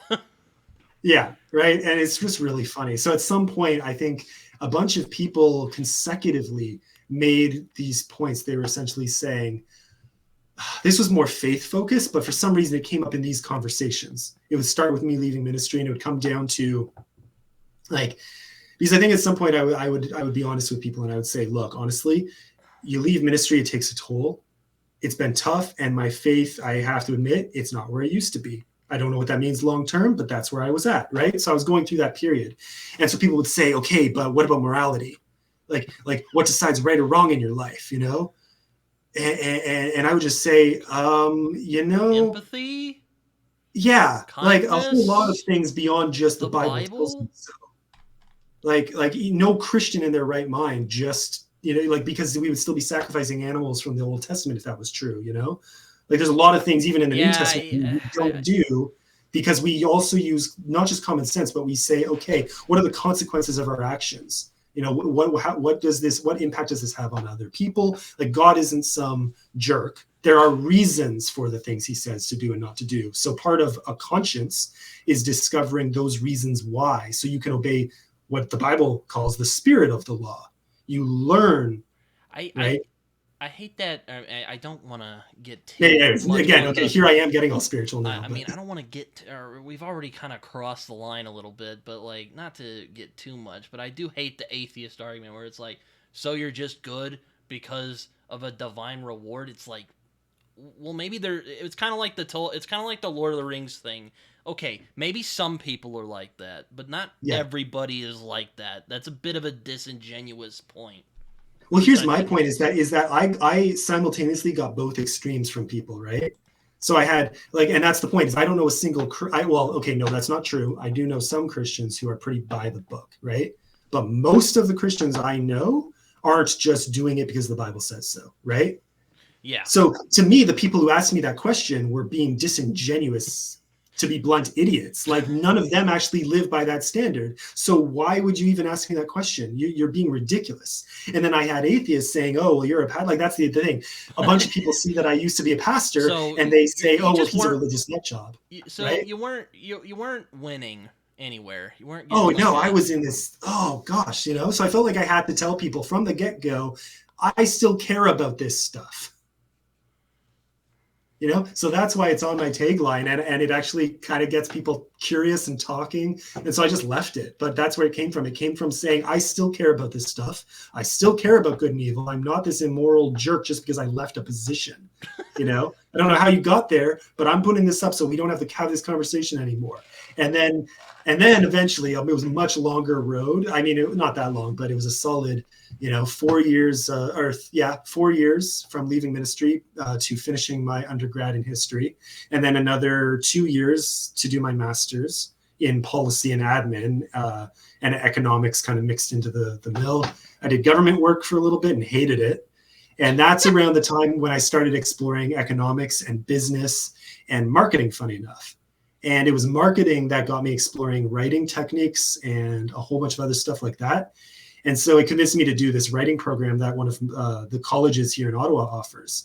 And they had a mixed focus: creative writing on one half and business writing on the other. And so I went in wanting to learn the business writing, but I'd already started creative writing on the side that year, just because it was kind of there was a lot going on in my life at the time. And I actually just picked up creative writing again, kind of as an outlet. But I had these ideas for years and years, and I finally just wanted to get them out there and maybe, like I said earlier, both escape and also give myself a little hope. Mm, And at that exact same time, I start this writing program, and suddenly I was surrounded by, I went in for the business side, but most people in the program were there for the creative writing side, because it taught you not just creative writing, but we also had design courses and publishing courses and book formatting courses. So there's it basically courses for that. prepared you. Oh, It was awesome. I could not praise this program enough. Like, it prepared us for the publishing industry more than most people I know. And yeah. so, I'll have to. I mean, I yeah, actually so just recently applied for a creative writing minor because I finally was just like, you know what? I'll do it. I'll put it as a minor. I did journalism there. and broadcasting because, like, I like to fancy myself a practical guy. So I'm like, Yeah. it'll give me some opportunities, And I'll right? say this: journalism is some of the best writing uh, experience and instruction you'll receive in any, at least if we're talking university programs and like those type of college programs. Journalism has the best writing there is. Most English majors and creative writing programs suck at actually teaching writing. They're essentially just saying, listen to the muses, you know, and get in a critique group, and we'll all tell each other what we did wrong, but none of us actually know how to do this anyway. So, I feel like maybe I'm oversimplifying, but not from what I've seen. Yeah, no, it's yeah, I agree with that, but it's yeah, it's just it's something I'm like, you know what, I'm finally just gonna do this because that's what I'm passionate about, and I wanna, Yeah. you know, I mean, I've But learned. for the exposure, for the chance to read more creative writing and get around more creative writers and to take some of the more practical I courses mean, that will basically, teach most of you. my writing skill at this point is autodidact. Like I pretty Okay. much I learned it myself. I did. Yeah. I didn't. I mean, I took some classes and I've learned from people who are much smarter than I am. And But you've read a crap ton as far as I can tell. and I've yes, and I read a lot. It Because helps. Stephen King, I think, said it. Read often and read widely. Yep. So yeah, that's where I'm at. But yeah, anyway, And it gets bad. Anyways. it's yeah. There you go. So I guess to get back into the reading part of this, because this is mainly about books. Um, so what are some like touchstones for you? Like when you are writing your work, you're like, man, like I want to not replicate that, but like what are the like touchstone books for you when you're writing? Those For major influential yeah, books. or authors or whoever, Yeah, even yeah. comics. We don't discriminate on Samoki, dude. I think if we're going old classics, major ones for me would be kind of like I mentioned, Count of Monte Cristo and Les Mis Mm. are two of my favorite books. Those are pinnacle books for me. Obviously, Lord of the Rings, but maybe not so much writing style as just love the stories. Right, those are beautiful stories. Wheel of Time. I blasted through all I guess 14 books in I think a 6 month 14 or period. 15. I don't know. Yeah. Anyways, I blasted through all of those in a very short period. For me, anyway, I'm a relatively steady paced writer, but I'm a very very slow reader. It's really funny. A lot of people I'm reading for right now make fun of me for it because they're like, "Okay, when are you going to finally finish reading my book?" And it's like, "Only next month." Okay, we'll talk then. No. I don't know why. I'm just a slow reader. I get too into it, but I say that, but then sometimes if a book is really good, I'll blast through it in a night. Like there's no rhyme or reason to my reading speed. It's just I it try is not to what it is. make declarative statements because I'll probably subvert it at some Yeah. point. Yeah. But yeah, so we've got those. We've got Lord of the Rings. Got some of my books here, but those are the big ones there. Behind me, yeah, you've got Wheel of Time. Let me think of some other Is that ones. the Dark Oh, Tower back there? I don't know. I don't think I have the Dark Tower No, no. actually. What are those books right by your books? I'm Well, curious. I let's thought it was. see. Okay. Well, I've got Inheritance. That's the Aragon book there. But okay, let me show you this one. Oh, okay. Do I not have it here? Come on. That's literally on my desk, isn't it? No, that's Wheel of Time. Oh, there we go. Bingo.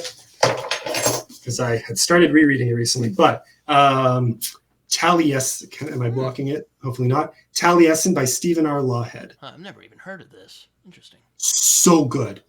He has some other books that are weirdly enough more famous, but I had never heard of them. But the Pendragon Cycle is what these books are from. So it's kind of an Arthurian legend meets druidic lore and history combined with late Roman Empire period and British history, right? And so the tribes and the Celtic tribes and you've got your Saxons and different Germanic tribes coming over and the clashes happening there.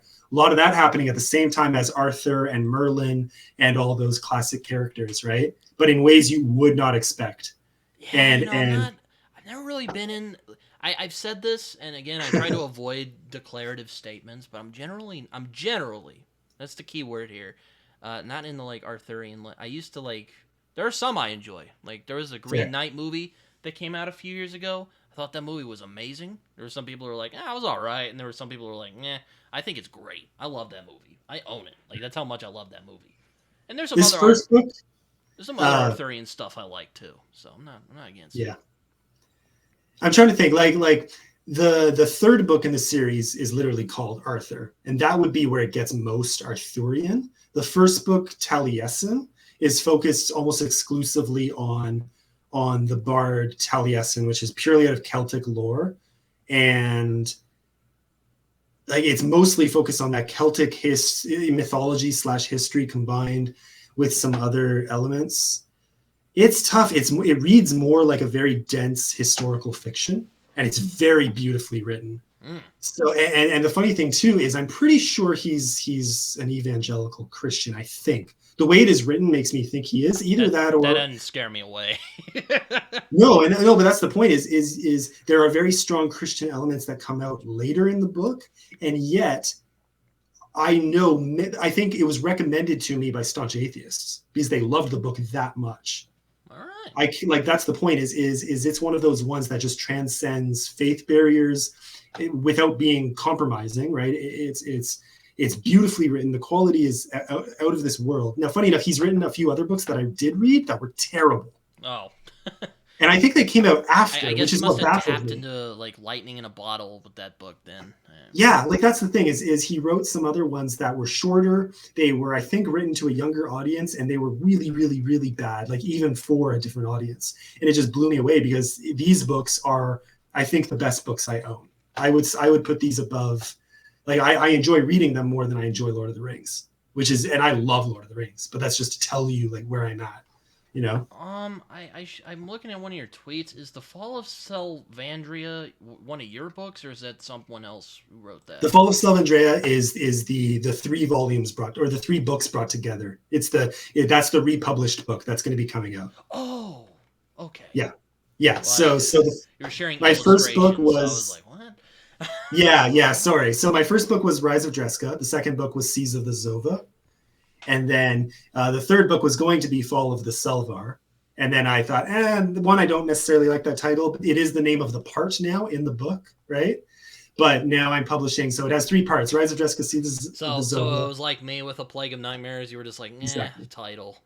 Yeah, I didn't like it, so I kept it as a part name. But now the title of the book altogether is The Fall of Selvandria.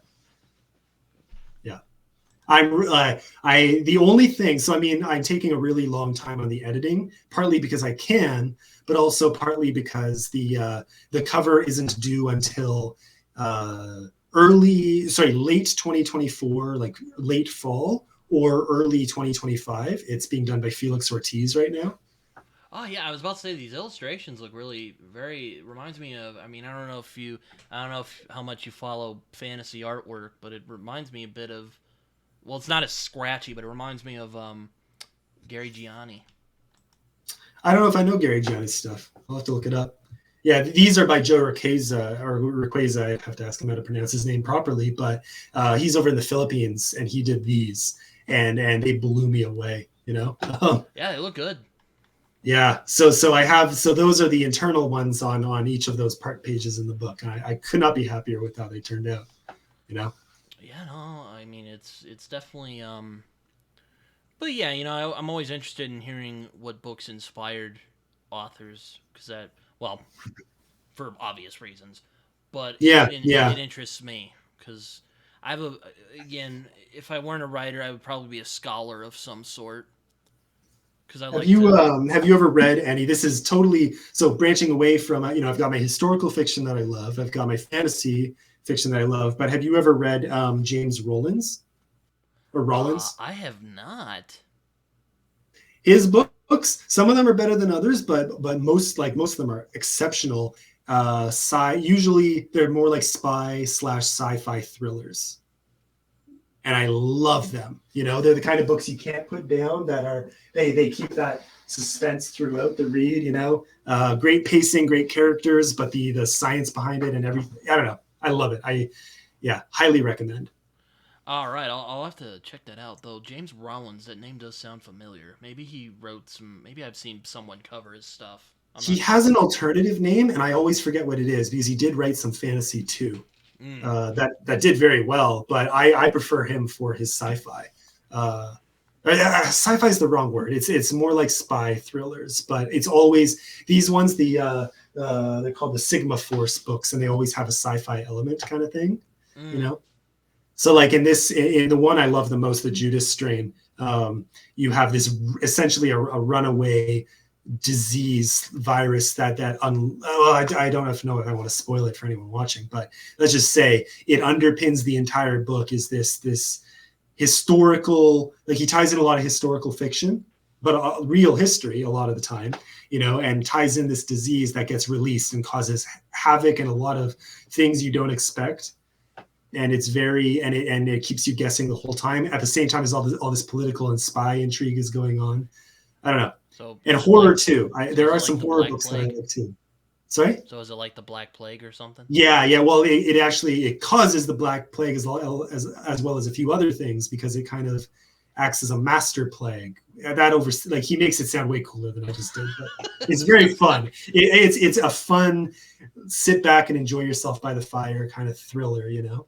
Oh, all right. I'll have to add that to the ever expanding, ever growing list. That's the thing for me with my fantasy. Like, I think my fantasy is informed by a bit of a faster pace, because I love a slow burn fantasy, but I also love these sorts of thrillers and horror books that just keep you on your toes, you know? Yeah, so I think there's an art to either of those storytelling styles. Yeah.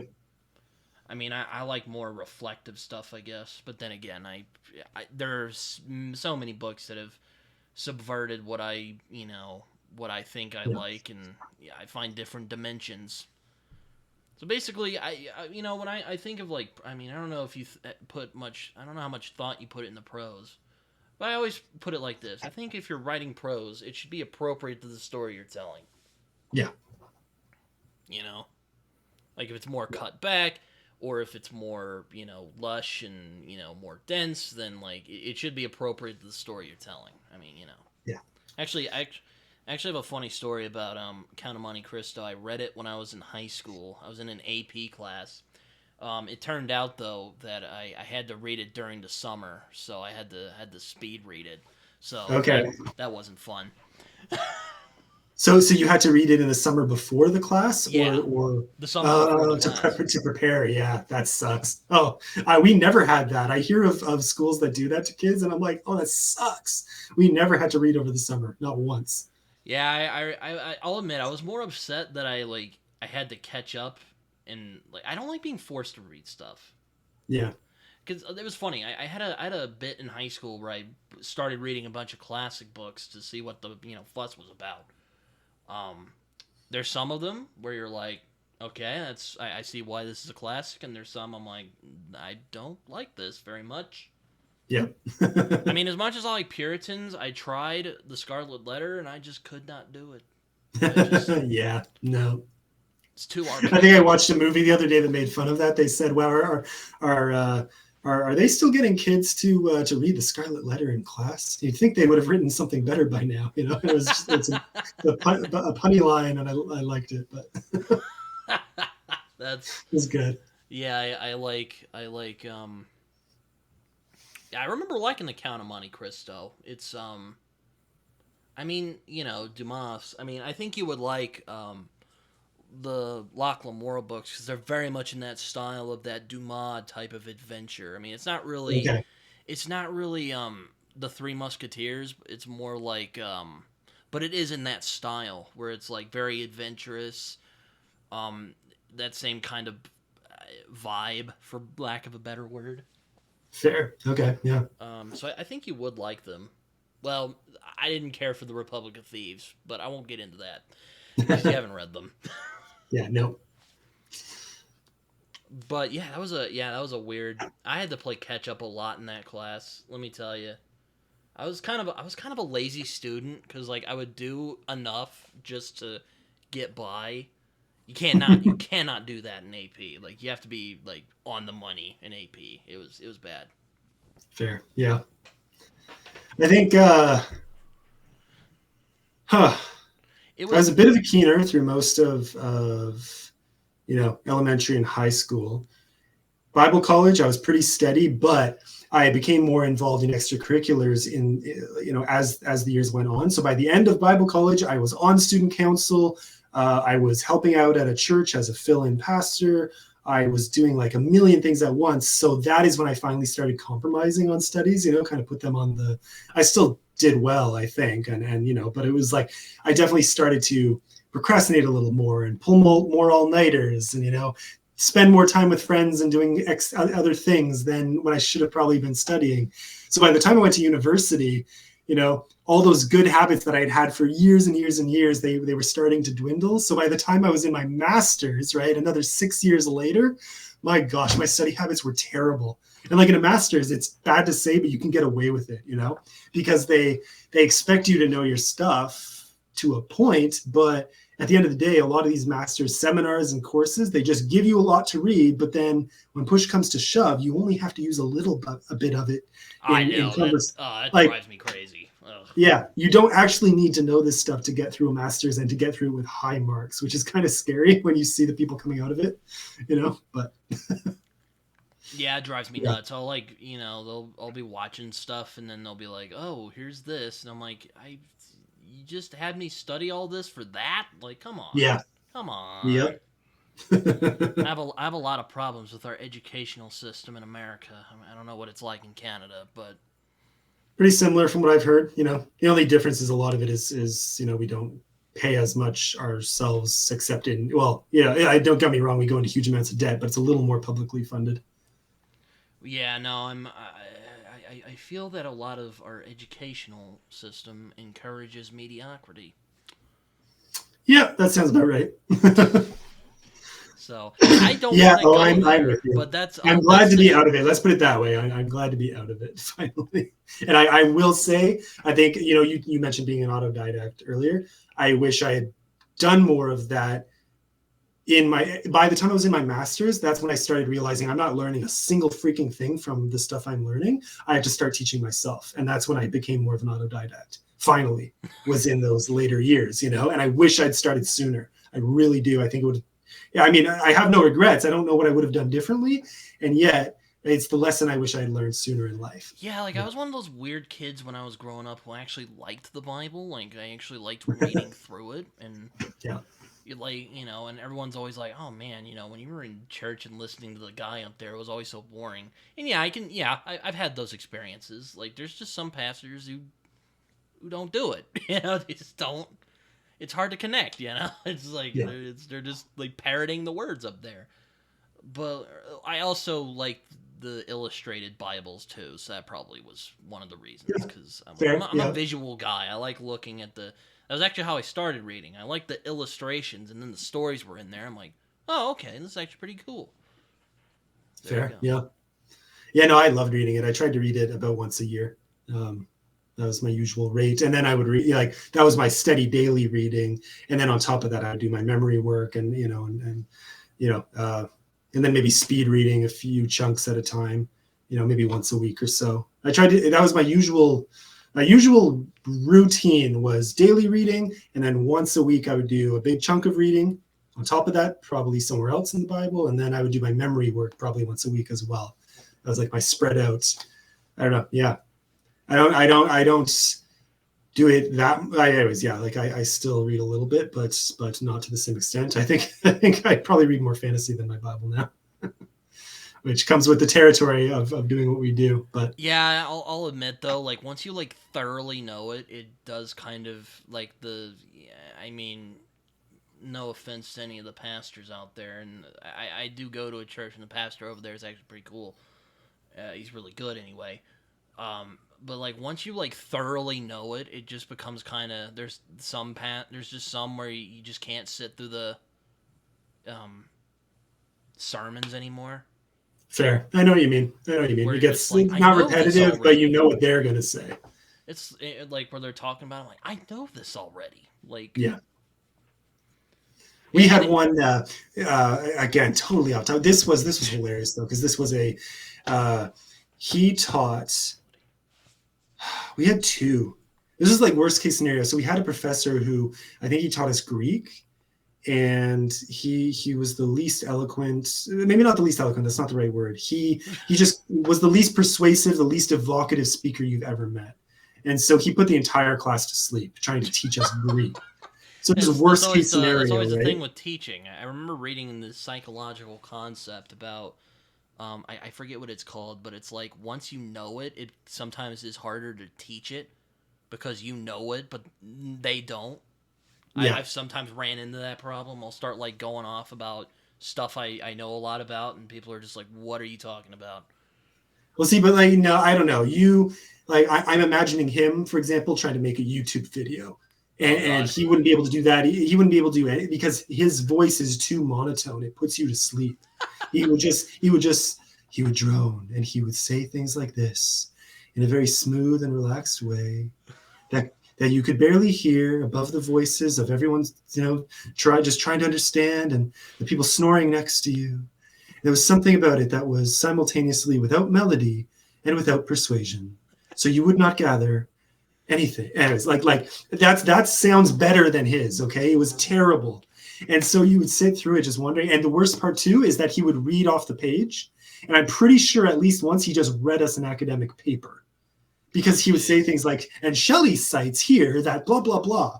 Like it was so like really really bad teaching. Okay, and so one day he was. This made it better because what happened? I think he. Okay, for some reason he was there. I think he didn't have a substitute. I'm trying to remember why this happened. Another professor who is a good speaker came in.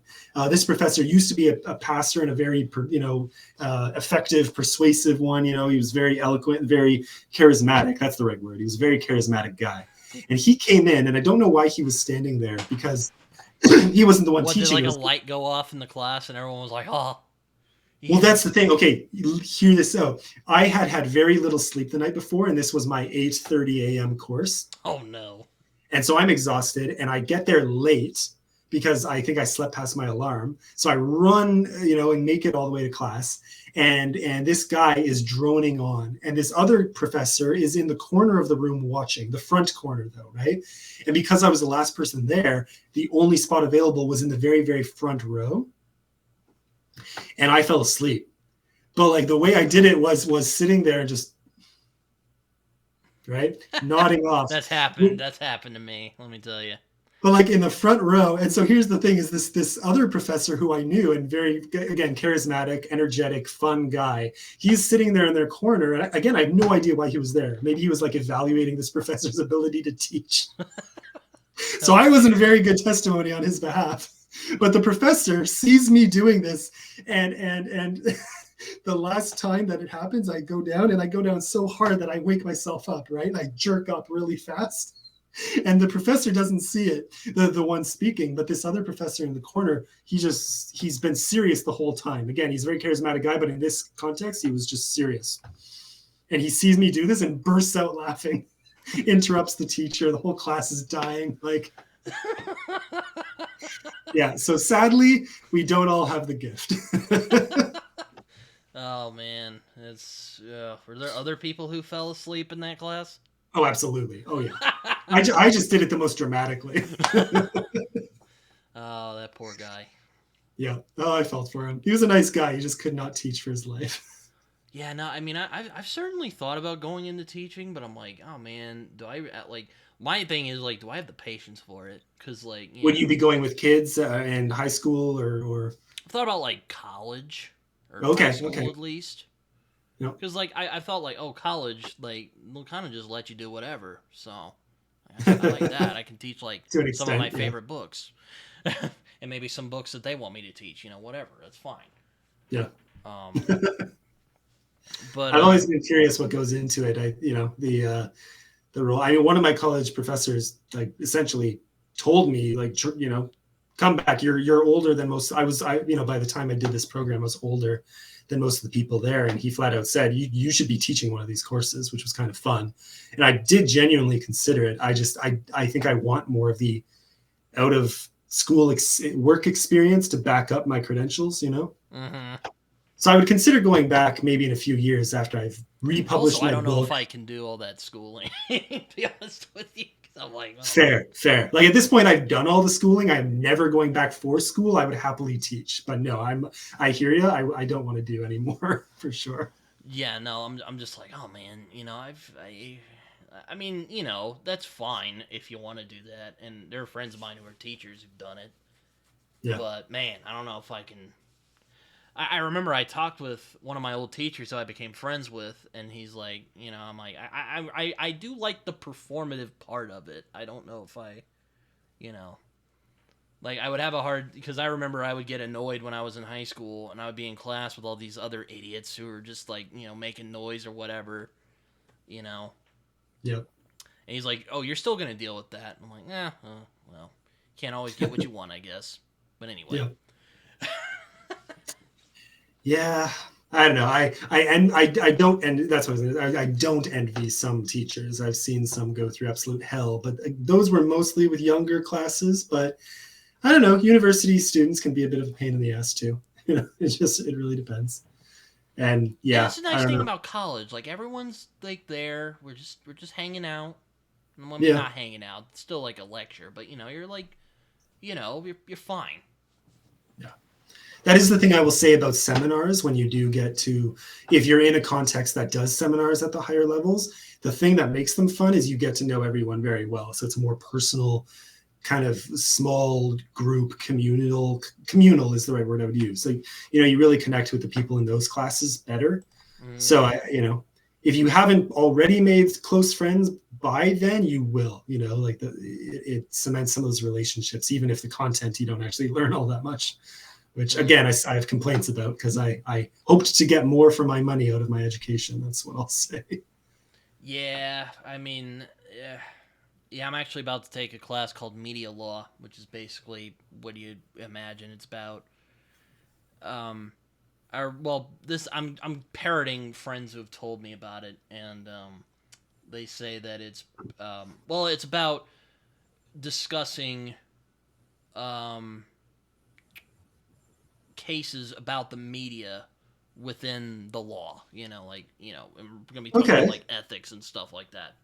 And the teacher is an actually really interesting guy. Like he's not. I like that he's not like the traditional teacher who like gives out. Well, he does give out exams, but he actually like wants to engage with people. Hmm. I wish more teachers would do that. You know. Yeah, like that. I mean, one, that sounds like an interesting course, and taught well, that would be a lot of fun. The only thing is, I'm kind of irritated. It's every day except for Friday because my school doesn't Oh, have classes on Friday. But aside from that, like I'm not. It's just the one class, and it's gonna be a month. So okay. Oh, it's condensed to a month. Okay, that makes more sense because I was going to say otherwise every day for a media law course, that sounds excruciating. That would be. So it's more like an intensive, right? A month long intensive. yeah, probably. Okay, yeah. Basically, So like that's I don't fair. know if they have eight. I don't know if when you were in college if they had 8-week courses, but it's basically gonna be like that. Yeah, no. Most of my courses were a full 4 months through university, through Bible college, and through university. That was the norm. I had a few intensives. I think I had one intensive that was 1 week. I had one, I think that was 2 weeks. And I might have had, no, I think that was it. I think I've only ever had two intensives like that. I have heard of month long ones, but I don't know. They haven't been the norm for me for sure. Yeah, I actually I did take a history class once, a U.S. history class. It was 1869 to now, I think, or Okay. maybe Yep. maybe not. It was a week though. It was crazy. Oh, in a week. Yeah. Oh, And I yeah. already Nope. knew I about a took, lot of this stuff because, like, I also have an interest in American history, but, like, oh man, yeah. I had to get up pretty early in the morning, and it was, like, right before the pandemic happened, too. The guy was interesting, though. It was. Do you find any of that trickles into your writing?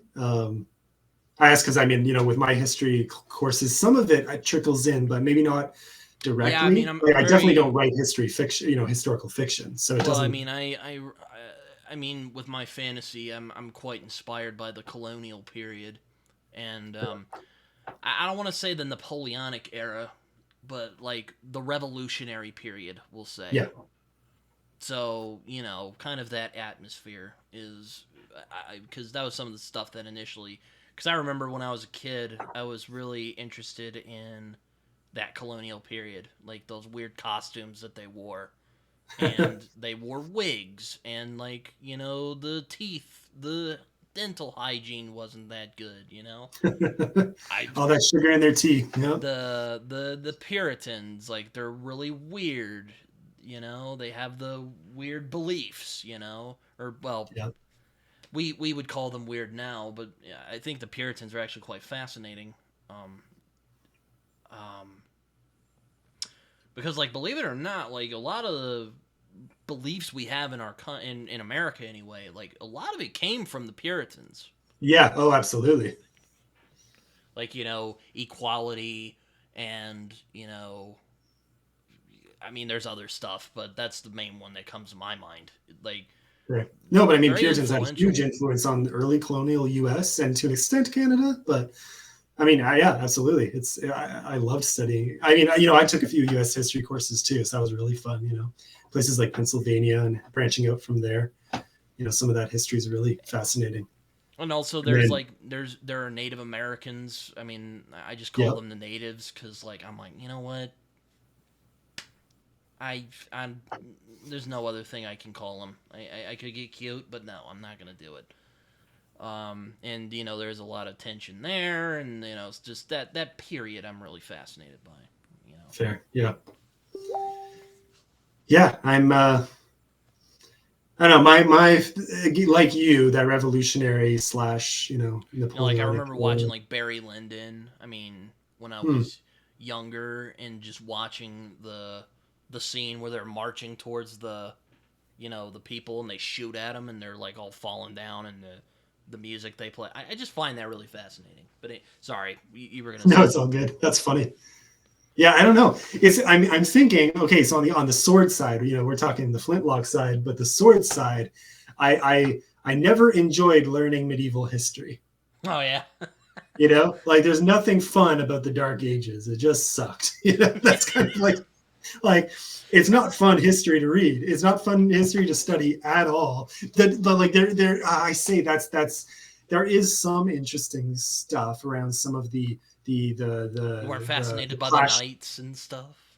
Yeah, the knights, the feudal lands, and the social structures that were going on there. You've got a lot of the knowledge hidden away in monasteries, and the way that we managed to preserve the knowledge that we did. The clashes going on, between some of the southern parts of Europe and early Islamic states, that were developing.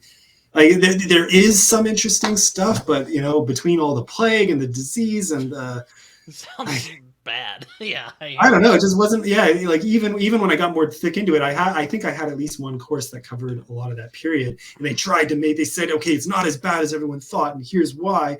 And I remember reading and thinking, oh, you haven't convinced me. Still You really sounds pretty haven't bad. sold it here. I mean, don't get me wrong. I mean, I won't pretend the colonial period was like awesome all the time, but like It was a and huge plus, step up. yeah, yeah. But like I don't know. I mean, as much as I enjoy the classical fantasy, medieval stuff, I was trying at least with mine to like not do that so much. There is a little Yeah. bit of that. We'll get into the books. When I put out more books, you'll start seeing a little more of that. But I was like, I want to do something where if someone reads this, be like, oh, he wrote that. It's not just like a Tolkien clone or something like that. Yeah. Again, it's tough because I remember thinking that with mine, having not really encountered too much, and yet I keep running into other people who are writing, flintlock fantasy or flintlock adjacent, let's call it. I don't know, you know, and I love it. And that's the point. Is it feels like maybe we're riding the same wave in some ways with our own creative differences, right? And I love that there's so much space to do our own unique thing, and yet the commonalities mean a lot of authors with these similar vibes end up talking to each other, promoting each other, and working together. It's kind of a fun space to be. I mean, I also have a little bit of a contrarian streak, so that's probably also why. But Fair. um, yeah, I was kind of I wanted to do I wanted to do an older or not like kind of a I don't want to say it's sword and sorcery because again it's kind of I guess it's like sword flintlock and sorcery. There you go. Fair. Or sword and flintlock, as I said earlier. Now, okay, so because of that, because here's something that happens in mine. Do you struggle with bridging the technology then? Or like, let me put it this way. Have you faced any critics saying, pointing out anachronisms? A You know what I mean? Like few, someone mainly saying, with "Oh, well, that technology shouldn't be there. If they barely have gunpowder, then how could they have that?" oh, Even well, not really that. I've heard some criticism because like there's a guy I let read my, um, who let read my like it was a chapter, but but he more quibbled with the like the buildings and the like structures and the architecture and stuff, because like he's a big Okay. like historical fiction nut. Like he's like, you know, he's ridiculous, that guy. But that was mainly what he quibbled with. It wasn't really like the, oh, that technology wouldn't exist yet. Now now if it does What kind come of to that, I would structures just though would hand he have wave it to been? be like, it's fake. Like, because Yeah. I used to What kind of worry. structures though would he have been putting up a fuss about? Was it Oh, too just like how advanced? I Like, no, just like how I described the building. Like, you know, like he would like, it was like, well, the rooftops would probably be like this. It would probably be written like oh, that. Again, kind of little stuff. And like, now if it did come to like technology, because I used to worry about historical authenticity in yeah, fantasy, but then I realized like it's made up. yeah. I try to be believable. Yeah, So same if here. someone Same here. if someone makes a point that is fair because it I'm not stretches throwing trains believability. into my work. Yeah, like my that's my criteria. So if someone says, okay, well that doesn't make sense for that period, I'm thinking this is my world. It makes total sense. You know, I'll it put does it it this doesn't. way: believable, but not like slavishly authentic. Yeah, yeah. I don't know. So yeah, some of those anachronism debates about fantasy drive me nuts because they have And there no were some people relevance. who said the dialogue sounded a little modern in some places. I'm like, oh, Mm, okay, that's a tough one. That's a really that tough is one a to do. tough one. Because you see some who try way too hard and they go too old, and it sounds like bad Shakespeare. It sounds like a Shakespeare student failing their first year course. Like, so I hate those books. I absolutely hate those books. But then, yeah, then you read someone who sounds like a rapper in medieval Europe. It just makes no sense, right? Well, So he's so like I get it. New York state of mind, and Yeah, that's perfect. Like a New York accent in a medieval context just doesn't.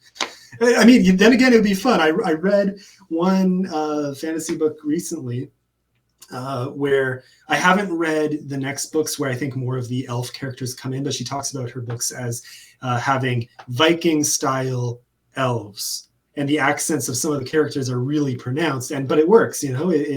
They read almost more like Stephen King characters in terms of their accents. And yet it works for me. And so I don't know. I like there aren't rules. So I don't want to get too strict on what dialogue actually works for me. But yeah, when sometimes I it's too forced. it's funny because I remember one of my friends. Her name's Amanda, and she's one of the ones who gets after me. Is like, hey, you should do traditional publishing, but I don't want to get into that right now. But I remember her telling me, like, have you thought about doing like screenplays? Your dialogue's pretty good. And I'm like, well, here's how I approach it. Like, you read stuff, you watch movies, you listen to things. And I don't know. There are certain phrases. Generally, how I approach dialogue is there are certain phrases or certain ways people say things where you're like, that sounds interesting, or Yeah. it's weird. It's like a natural thing. I don't know what it is. It's just like a lot of it. Like, just listen to people talk. I hate when people say that because it's like kind of it's a little No, I get it. banal, but it's just like it's like, how do people talk? Like, just think of movies you've seen, just like how movies you really like, or even movies you didn't really like, how they talked, and it might have sounded stupid to you. Like, think of that. Like, that's what I think of. My approach is I try not to force too much poetry on the dialogue. So the really good lines, they happen when they happen. And if they don't, they don't. So that's like rule number one is no forced poetry. So if someone would speak brokenly, I'm not going to insert like a dozen ums on the page. Yeah, no, I'm not Not gonna things do. like that, right? But That's I one of the will. things that's been drilled into me. Like, don't do that, Yeah, or at least yeah. if you're gonna do it, keep it to a minimum. Yeah. So actually, a lot of authors who give their characters accents, I find they do that way too much. They break that rule too much, where they will show just how broken their speech is, and it kills me. Like I can't read that, after a while. Like so, some accents really kill me. I would almost rather they just said they spoke with a thick accent and leave it at that. But But then the other thing is too on the nose. The other thing that I try to avoid with a passion, and when I'm editing for other authors, I'm all like, that's the one of the most common things I catch is on the nose dialogue. Like, you clearly forced your character to say this because it's convenient for your story, but they don't even know about that yet. So how could they possibly say, you know what I mean? Like, no. Like, those lines that are so obviously out of the author's mouth, and yet That's it's the also how I character do speaking. exposition as well. As I like, Oh yeah. because I usually use exposition by dialogue. And there were Okay. actually some friends of mine and people who I let read were like, "Good job with that," Fair. because It's like tough to do well.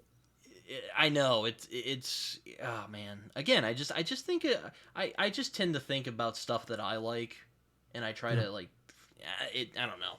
It's weird. As long as you don't do any arbitrary go to school scenes where then a professor gets up and gives a lecture on the history of your world where no student speaks and they just lecture for about 20 pages of your book describing the world building. Have you ever Yeah, seen no, that? Yeah. yeah, no, I don't do info dumping. I don't like that. Yeah. Also, Exposition and dialogue is amazing when it's back and forth, but those info dumps, oh my gosh, yeah, they kill. I mean, A Plague of Nightmares, man. Like with the second book, I'm hoping to do more of the like world buildy stuff, Yeah.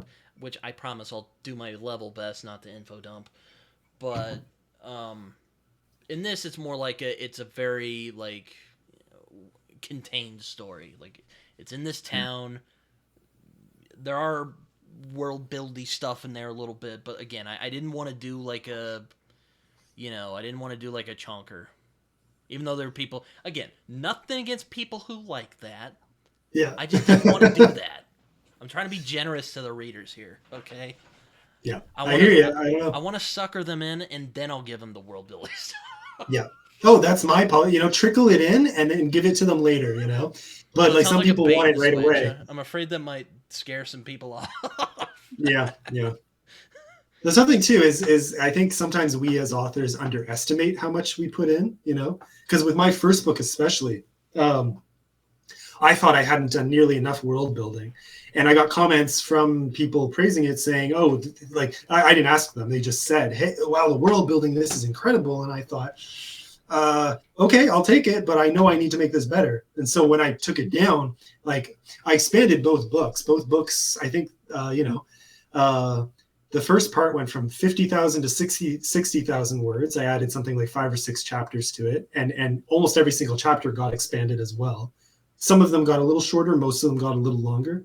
Um, the second book, I think, grew by another, it was less. I think it was maybe like 4 or 5,000 words. Mm-hmm. And then the third part was roughly 60,000 words as well. So 60, 50 something, 60-ish. Mm-hmm. Um, anyways, but like, yeah, I thought I needed to add more in, but it turned out from beta readers and from critics that actually the world building seemed to satisfy them. I answered more questions in the second book, but like, yeah, I see a lot of authors I talk to who I think are the same, who think they've underdeveloped their world, and then they find out, oh no, you probably gave us too much. This story is too short for you to cram so much information in. Yeah, So I try I don't not to know. do that. But at the Yeah, same time, like again, writing it can be really tough because you're just sitting there and you're like, oh god, what should I do? What shouldn't I do? Nah, yeah, it'll drive you nuts. yeah. You just like you said earlier, and I do agree with it. When I'm editing, I'm vicious, but when I'm writing initially, I do edit as I go a little bit more, I think, than most people, but it doesn't slow me down. Like I refuse to let it slow me down. That's the better way to put it. So I will just keep going. I won't tarry over the same passage for like a day. I will write and move on, write and move on. I'll reread it maybe to refresh my memory before continuing the next day. But you're going to make a lot of mistakes, and then you go back and you fix them later. If you worry about them now, you'll never finish the book. Yeah, I mean, I going back to info dumping though, I think if the only way it could work, and even then it still kind of bugs me, is if a character is that rambly, and Okay. just like and is just tends to over explain. Like there's a scene in Perdido Street Station where the main character Isaac, he's this scientist, is basically explaining to this bird man called Yagarig how he's going to help him regain his flight. And he basically gives a bunch of sci-fantasy gibberish about, basically explaining how all this stuff works. But to offer a slight defense, it makes sense that he would do that because that's the kind of person he is. He gets really passionate about this and he just starts going off, and you're just like, okay, I'll just deal with this for a moment. But aside from that, I'm not a fan. Yeah. And even then, I was like, oh, God, he's so please, careful, no. you know. God, please. See, that's a fun moment for, you know what I like? I like those characters when they're wrong. Oh yeah. You know what I mean? Like when a character acts like they know it all and info dumps, in that way where they're just going on a rant and they're actually wrong. So it's not really building the world; it's just building their character, but it's also forcing you to ask questions and I don't know if that makes sense. Like that at least feels more authentic, than just conveniently having a character like that in the story who happens to give us all the information we need, Yeah, I mean, it's like. I like when I read, going back to what I look for when I read, I like to feel like I'm right alongside the characters as I'm, going on the journey. It's like a road trip, I guess. Yeah. I hate saying I like to learn things when the character would reasonably learn things. Yeah, exactly. Yeah. God, I sound like one of those authors right now who's like, oh, yeah, You're pretty close to becoming one of those authors. Yeah. No, but like I like going on the journey with the characters. It's not just, Yeah. If someone just starts like parroting information, I'm just like, oh God, no, please. Oh, yeah. There's even authors I like who do this. You're like, or the famous "as you know" speeches. You know what I mean? Like freaking terrible. I love me some George R.R. Martin, but there are times he kind of goes off about locations where I'm like, okay, what does this have to do with the story? Fair, yeah. Still I haven't made it through even the first book yet, but I mean, from what I saw, like some beautiful writing in there, some intense writing in there. But yeah, some of the description I actually think goes on, which is funny. I don't know. Yeah, it's not what people sold me on for his books. He likes describing food. Yeah. I want to read Game of Thrones again because there were some passages I completely forgot about, and I was like, man, I need to get back on that. Just in general, or for food, or what do you mean? No, okay, just in general. I got you. Okay, fair. No, very fair. Like there's bits like there's a scene where Jamie in one of the books is remembering what it feels like to actually be a knight. What it actually is meant to be as a knight. I'm like, wow, this is really great. How did I forget about this? Like, I'm like, I gotta read this again at some point. But I don't know if that's happened to you. With some books for sure. Yeah, with those Arthur Merlin books I was talking about. The second book, so you've got Taliesin, and then you have Merlin, which does follow Merlin, or Merthin as his Celtic name is, which is kind of fun. And I have never seen an author capture trauma as well as that book does, without spoiling anything. He goes through some hell, some real dark hell, and you feel it, and it's not in a horror grotesque kind of way. I mean, there's some gruesome scenes. This is an author who does not shy away from that, from the darkness and terror of war. I don't necessarily like books that just go overboard, almost glorifying that, pretending that it's because we're trying to show how bad the real world is. I don't actually always enjoy that style. But so that's not what this is. I mean, I like dark, but I don't want to do that in my work. Yeah. So that's the thing is I don't know how to describe the heaviness of these scenes, but they are so intense and you feel it, and the character goes into a very dark place for a relatively long time, and the book kind of skips over some of it, but not that much. Like you still follow the character through enough of it to really grasp, how long it takes to pull yourself out of such a low place in your life. You feel it, and it's very relatable and understandable considering what the character goes through. Yeah. So then when they do get out of it, and when you see where it brings the character as you go along, like just the language and the empathy that drives that entire arc is just mind blowing to me. Yeah, no, it's that's a good point. There are authors who are really good at that. Like Stephen King's really good at that. Mm. I mean, I don't know if you've read Stephen King, but you mentioned him earlier, so I mean, I don't Yeah, some. So I think I'm. What have I read? I started on It, but I haven't finished It. I started on The Stand, but I haven't finished The Stand. I think there are 4 or 5 books of his that I started and haven't finished. I don't know. I can't bring myself to finish his books for some reason. They don't necessarily do it yeah, for like me. Joe Abercrombie's good at that. Mm, Who else is good at that? Oh, my my phone, forgive me. all good. Um, yeah, no, but yeah, there's several authors I can think of who do that very well, where you're like you feel it, you know. Yeah, yeah, yeah. But I forget how we got there. But anyways, yeah. I don't know. The passage we were talking about, passages that we go back to that stick with us and you want to revisit. So Yeah, yeah, that would. no, I mean, I don't know how many, I mean, I don't know how many, um, I mean, I don't know if that happens to you, but like, you know, or rediscovering passages you forgot about, and you're like, you Mm, know, like, wow, like, I don't know. I mean, I've read Lord of the Rings, but there's probably some passages where I read it, or I'll read it again, and I'll be like, man, what, I forgot about this. I don't know if that's trying to think happened of to ones you. like yeah, like I'm trying to think of other books I've reread at least once that I could say that about, but I don't know. Those would be the major ones. Would be those Taliesin ones. Maybe Wheel of Time. Okay. I will say this: Wheel of Time. For all the things that people say they love about it, for me, what I absolutely loved about Robert Jordan was his ability to make you feel the magic for yourself.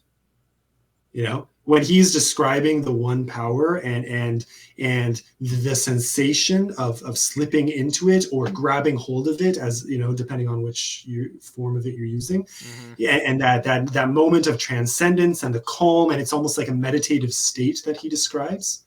There's genuinely something hypnotic about the way he writes in those passages, right? And it pulled, I don't know, it's something about it caught my eye just as something I hope to be able to replicate. Mm. Because it was just so effective. It full on made me feel like I had just been like hypnotized or like a guided meditation or something like that. Like some of those are a bit, out there, but you know what I mean? Like just that, or even a good sermon, let's put it that way. Like sometimes if you've been, in a certain context with music playing and really evocative moment where someone's words just seem to come over you, Mm. almost possessing you in the moment. That's what I'm talking about. And it happened in the Wheel of Time when he was describing the magic. When a character felt the magic, that's when for me I want to study those passages. Interesting. I mean, I haven't. I'll admit, I've never really wanted to. I've never like It's never really grabbed me to try Wheel of Time. It just never sounded like something I'd be interested in. But that's Mm. interesting. Fair. I mean, in your defense, my uncle gave me the books when I forget how old, the first 9 anyway at the I mean, I'm, time. I'm not judging you. I'm just saying. I'm just speaking from my No, no, preference. I get it. I like, yeah, a lot of people haven't touched them, and I didn't touch them for years. I had them when I was really young, and I didn't touch them until I was about 24. Yeah, about 24, right after I'd left, or no, 20. Oh, no, I would have been 25, 26. Yeah, so I had left ministry by then, and a friend convinced me to check it out. Um, uh, and I realized when he said the name, I thought, wait, I know that name. I have those books, and I had to refuse to touch them because they looked, I don't know, they just didn't look good to me. For whatever reason, something about them put me off, and I finally gave them a chance because this friend of mine I worked with at the time convinced me, and I only read 3 or 4, and something about them became repetitive, so I stopped because the first three or 4 books are unique, but they all have the same arc. It's Mm. really weird. It's very well done, but after the 3rd time, you think, wait, I feel like I just read the same book again. Different context, different, and the story is moving, but I feel like I just read the same thing. And it happens again, and then you think, okay, so I stopped. And it took me another 2 or 3 years, I think, to finally give them another chance. And by the 5th or 6th book, they do finally branch out. But like, it took 5 or 6 books to get there, and that's the thing. I get it. The worst advice you can give another reader is, don't worry, it'll get there after 4 or 5 books. Oh yeah, yeah. I hate that. So I can totally respect someone not giving them a chance. That's what I'm trying to say. Yeah. I mean, I'll ask you one more thing Sure. before we go here today. It's a topic I have actually hoped to make a video about this topic at some point, but um, I've heard a bunch of people from different sides be like, oh, you should do indie publishing, oh, you should do trad publish, and yada yada yada. I'm curious if you think, since you're an independent, you're indie, self pub. Yeah. Yeah. Yeah, self-published. Yeah. Do you think? I mean, you're also an editor as well, so I'm curious to. Yeah. So I'm particularly curious to hear your thoughts. But do you think there are like, and maybe you've heard this before, but do you think there's any like objective differences in quality between the two at all? Or because I've heard a couple of responses, and I'm curious to hear yours. I'm always curious when I talk to indie authors. I mean, I do have to give an honest answer here. I always catch mistakes in traditionally published books. Always, always. There's not a single one I've read where I don't catch at least a few, right? But I think I won't say without exception. I've read at this point a good amount of indie books, and it's almost exclusively what I read now are indie books. A lot of them raw. Like again, if I'm editing, obviously I'm reading the raw material, But I read a lot of finished books that are published that are riddled with errors. And some of them are small and insignificant, like traditionally published books. And some of them are glaringly brutal, like incomplete thoughts, a sentence that just seems to, the author had an idea and they just trailed off, plots that never finish throughout the series, like, just that I don't know. Yeah. So again, grammar and spelling and poor thought completion, a lack of logic behind even the structure of what they're saying. I'm not talking about plot. I'm not talking about big picture where the story is going. I'm talking about sentence by sentence. Yeah, I have to admit the level of quality sometimes I find tough, and I've gotten in trouble for this because then some people will say, okay, but no, like I don't mind that stuff, and you should just be reading it for the story. And other people will argue, no, the quality is just as good. And I don't know. Here's my thing. I push through that bad stuff because I still love the stories, but I do notice the difference, and yeah. And here's the thing is some of these books that I've read that are demonstrably lower in quality, they were edited. And I know these authors paid thousands of dollars to get these books edited. Right. Mm-hmm. And the quality still suffers, So I don't know. I don't know what the solution is there. And it's not me knocking indie books. That's the point is here I am. I'm a self-published author, right? Like I wouldn't be doing this if I didn't believe in it. I think that we need a space for people to put out what they have put their heart and soul into, and let people judge for themselves. I guess I ask because I feel like there aren't enough genuine conversations about it aside from people just arguing about it on Twitter. Fair. Because I have a friend who's kind of on the trad pub is the like dominant whatever yada yada, and like people get mad at her over that, and and it makes me think, I'm like, I feel like we're not having a lot of like in-depth conversations about this. It just that's what I try to do on my channel too. So there you go. But I'm of the opinion that here's how I can put it as succinctly as possible. You go to trad to get readable but cookie cutter. At this point, it feels like what I get out of trad publishing is all the same. Whatever fad that genre is on, every trad publisher is putting out the same damn thing, and I'm so tired of it. In every genre, horror, sci-fi. That's a fair critique. Right? Yeah, it's all the same. It's all cookie cutter. It's all following the script. It's all doing what you're supposed to be doing. In the indie space, people are letting themselves go and having fun and putting out these really unique, creative stories. So quality suffers, at least on the level of readability, right? But the creativity is exploding. Well, I guess that's where my friend comes from when she critiques indie. Is she feels like the writing quality isn't there, as in like a traditional published, but then again, there's guys like Terry Goodkind and Dan Brown where, well, I actually do know how they got published now. Thanks, Raph, if you're watching this. But I don't like it. Yeah. I Yeah. where they also put out cookie cutter bullshit. And I've seen some like bad writing in trad pubs. I don't know. Yeah. I okay, don't get me wrong. Again, even an author I love, right? I read some traditional, and he's traditionally published, but he wrote a whole series, 3 books, I think, that I hated, that were so badly written, it just threw me off. I thought, how could a publisher who published these other books by him have ever put in a stamp of approval on these, you know? So I think, unfortunately, I don't know. I don't know what happens there. I think it's the pressure of, putting food on the table. You keep pumping books out, and you're gonna have. That's always a possibility.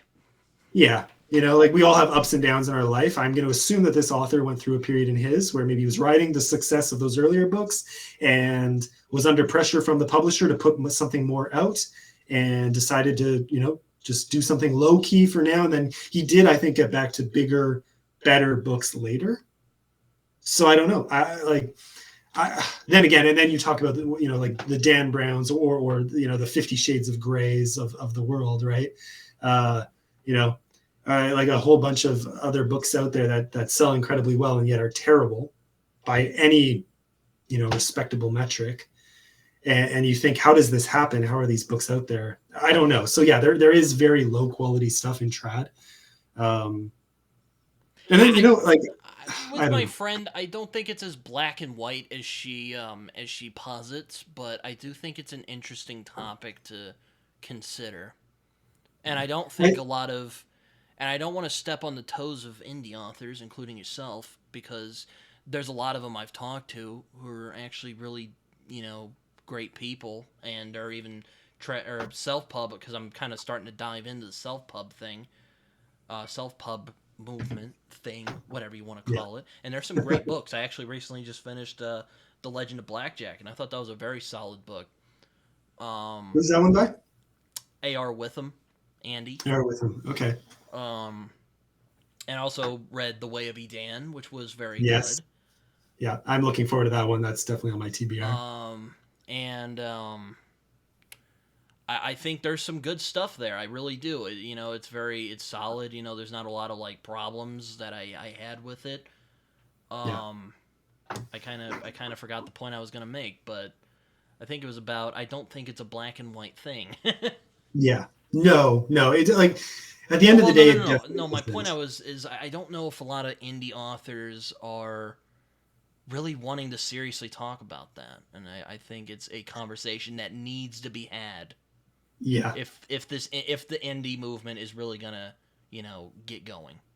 Yeah, and how to effectively, I do see hints of it happening. It's just I don't think people know how to get around it. I agree with you on that. I think it's a lack of knowledge, because it's so hard. And I say this from experience. It is very hard to find a good editor. And then you have the other half of the problem, right? Is that frankly, you don't know what you don't know. So an indie author has more freedom over their work, but that's kind of part of the problem, is that if you work with an editor and the editor tells you something you don't like, now on a high level, yeah, you should ignore them. But if an editor says, if an editor says, the idea, that this central idea that basically makes or breaks your whole story, I don't know if I like it, you should probably change it. Well, screw you. Yeah, you can back right the hell off. Okay. But if an editor tells you this sentence is grammatically horrible and does not make any sense, yeah, you should probably listen to that. Yeah, but unfortunately, again, you don't know what you don't know. So I think a lot of people who hire these editors ignore a lot of their advice. And then the other half of this is that the beauty of self-publishing is it lets people who can't afford otherwise to wait the years, that it takes to traditionally publish. It lets them put out a book, right? Well, yeah. Which is beautiful, I think. But the trade-off is if you don't have money, you can't hire an editor. So a lot of people are putting things out with low quality and learning as they go. And I think there has to be space to learn as you go, right?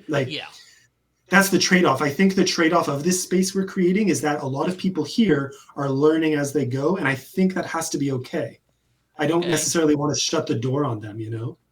Well, no, yeah, no, that's something I hadn't considered. I think, I guess where I'm coming from is, I mean, if this indie self pub movement is really going to take off, I think those are questions that should be considered. Yeah. The other side is that there are big names at this point in the indie space that are carrying a lot of the weight. Yeah, and they are often the ones complaining about this the most, right? Like I see some, I won't name anyone specific, but I have one or two in mind, one in particular, who I think talks about this topic often. And I love the points they make. But I would counter argue, you know, they are constantly saying, okay, indie authors need to step up their game. And then this author I'm thinking of is very good at saying, here's how. So I have a ton of respect for this author.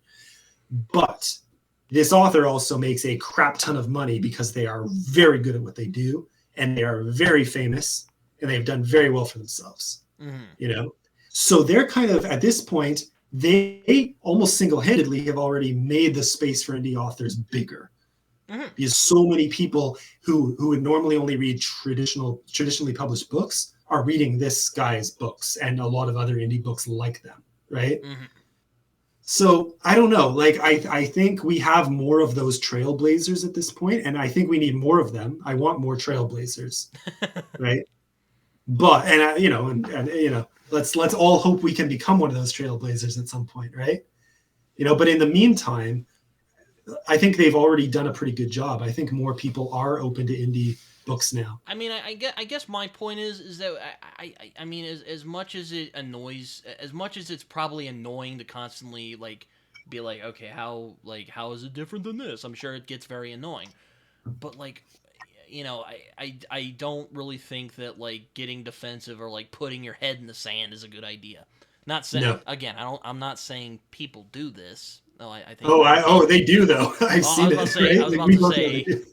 But there are people who do kind of do that, who'd rather just not Yeah. think about it. I'm like, I think we do need to think about it, because how are we going to move forward if we're really going? Well, like to I said before, there's the people who immediately say it's not about the quality, it's about the story, and I'm like, no, let's talk about the quality. You know, stop. Like again, I've already said here, right? The creative freedom that we have is beautiful, and I think there needs to be space for it. But yeah, we can't just ignore the issues with quality that are happening. You know, and yeah, I don't know the solution. Is it more education? Is it creating educational spaces? Is it better editors? I mean, a Garand can cause a massive conflict, if you know what I mean. A missed Garand or a misused Garand could cause a lot of problems. Gosh. Wink, wink at the audience. What's the commas save lives? That was another one I saw the other day, and I got a good one for that. No, but yeah, no, it's just like that's just something I think that's a good point. That's actually, you know, for that video I want to do. I just need to get the two people to agree on a time and not have like health issues and stuff get in the way. Anyway, it's a tough gig. Also, I read my friend Joe Byrne's book, Wistful Ascending, which I really liked. So I mean, there's good stuff out there. Yeah. I don't think it's just that it's not just vanity projects anymore. It's not just like pipe dreams people are putting out. Like, there are people who are putting out stories that are actually pretty good. Yeah. That isn't just I'm reading one now. Oh, come on, Way of Blades by my brain is not going to be working right now. It's we've been going on for a good 2 hours. I'm kind of Yeah, that's why the last thing I wanted to ask before we drop off. Yeah, let me check this really quick. It's on my phone. It's literally the thing I'm reading right now, so it's definitely going to be here. My current book, A Path of Blades by R.E. Sanders. I would say out of the last maybe 10 indie books I've read, highest quality, right off the bat. So, you know, so far a nice medieval feel, great world building, but excellent sentence structure, grammar, readability, flows incredibly beautifully well. You know, very minor comments I would make, but I mean, it's a stellar read so far, you know? So yeah, like you said, and I've heard only good things about The Way of Adan, so I'm really looking Way of forward to Adan that. is very polished, so I think you'll like that one. Yeah. So yeah, like you said, there's a lot to look forward to in this space. Yeah, but well, that's about it. Thank you Fair. for coming on here and giving your time. As I Yeah. like to Hey, it do was a before. blast. I think it's the first interview I've done in an actual one I've done since I did maybe 2 or 3 around the time I published the books, and then I very quickly made the decision. I mean, they were up for a few months. Sales were great. I was actually really happy with it, but I realized no, I can do better. And kind of on this quality topic, I realized there were just things I wanted to do different. I had the time to do them different. I wanted to do it right, give this story its due. So, I took them down, but that also meant I immediately put a cut to, any of these sorts of things, these chances to talk with, people doing the things you're doing. I kind of, one, I miss it too. It's awesome. And it's just a lot of fun to actually connect with people face to face in the community. It's a fun experience. So thanks for having me on. I appreciate it. If you have any social media, feel free to share. Yeah, my main one is follow me on Twitter, X, whatever you want to call it, Twix. I don't know. I wish more Twix. Twix is my go-to at this point. It's so stupid. I think it was the worst. I don't know. Anyways, let's not get into that. But yeah, follow me on Twix. Tim McKay 52 is what I go with, and it's the same on Instagram. So those are the 2 spots to follow me. I'm much more active on, I don't know, I'm more of a words than a picture guy. So I let my illustrator do the Twitter or the Instagram stuff, but I'm most active on Twitter for sure. Fair enough. Hopefully you guys enjoyed this conversation. I did, very much so. Until next time, Tim, we should do this again. Cheers. That would be a blast. Yeah, it was fun.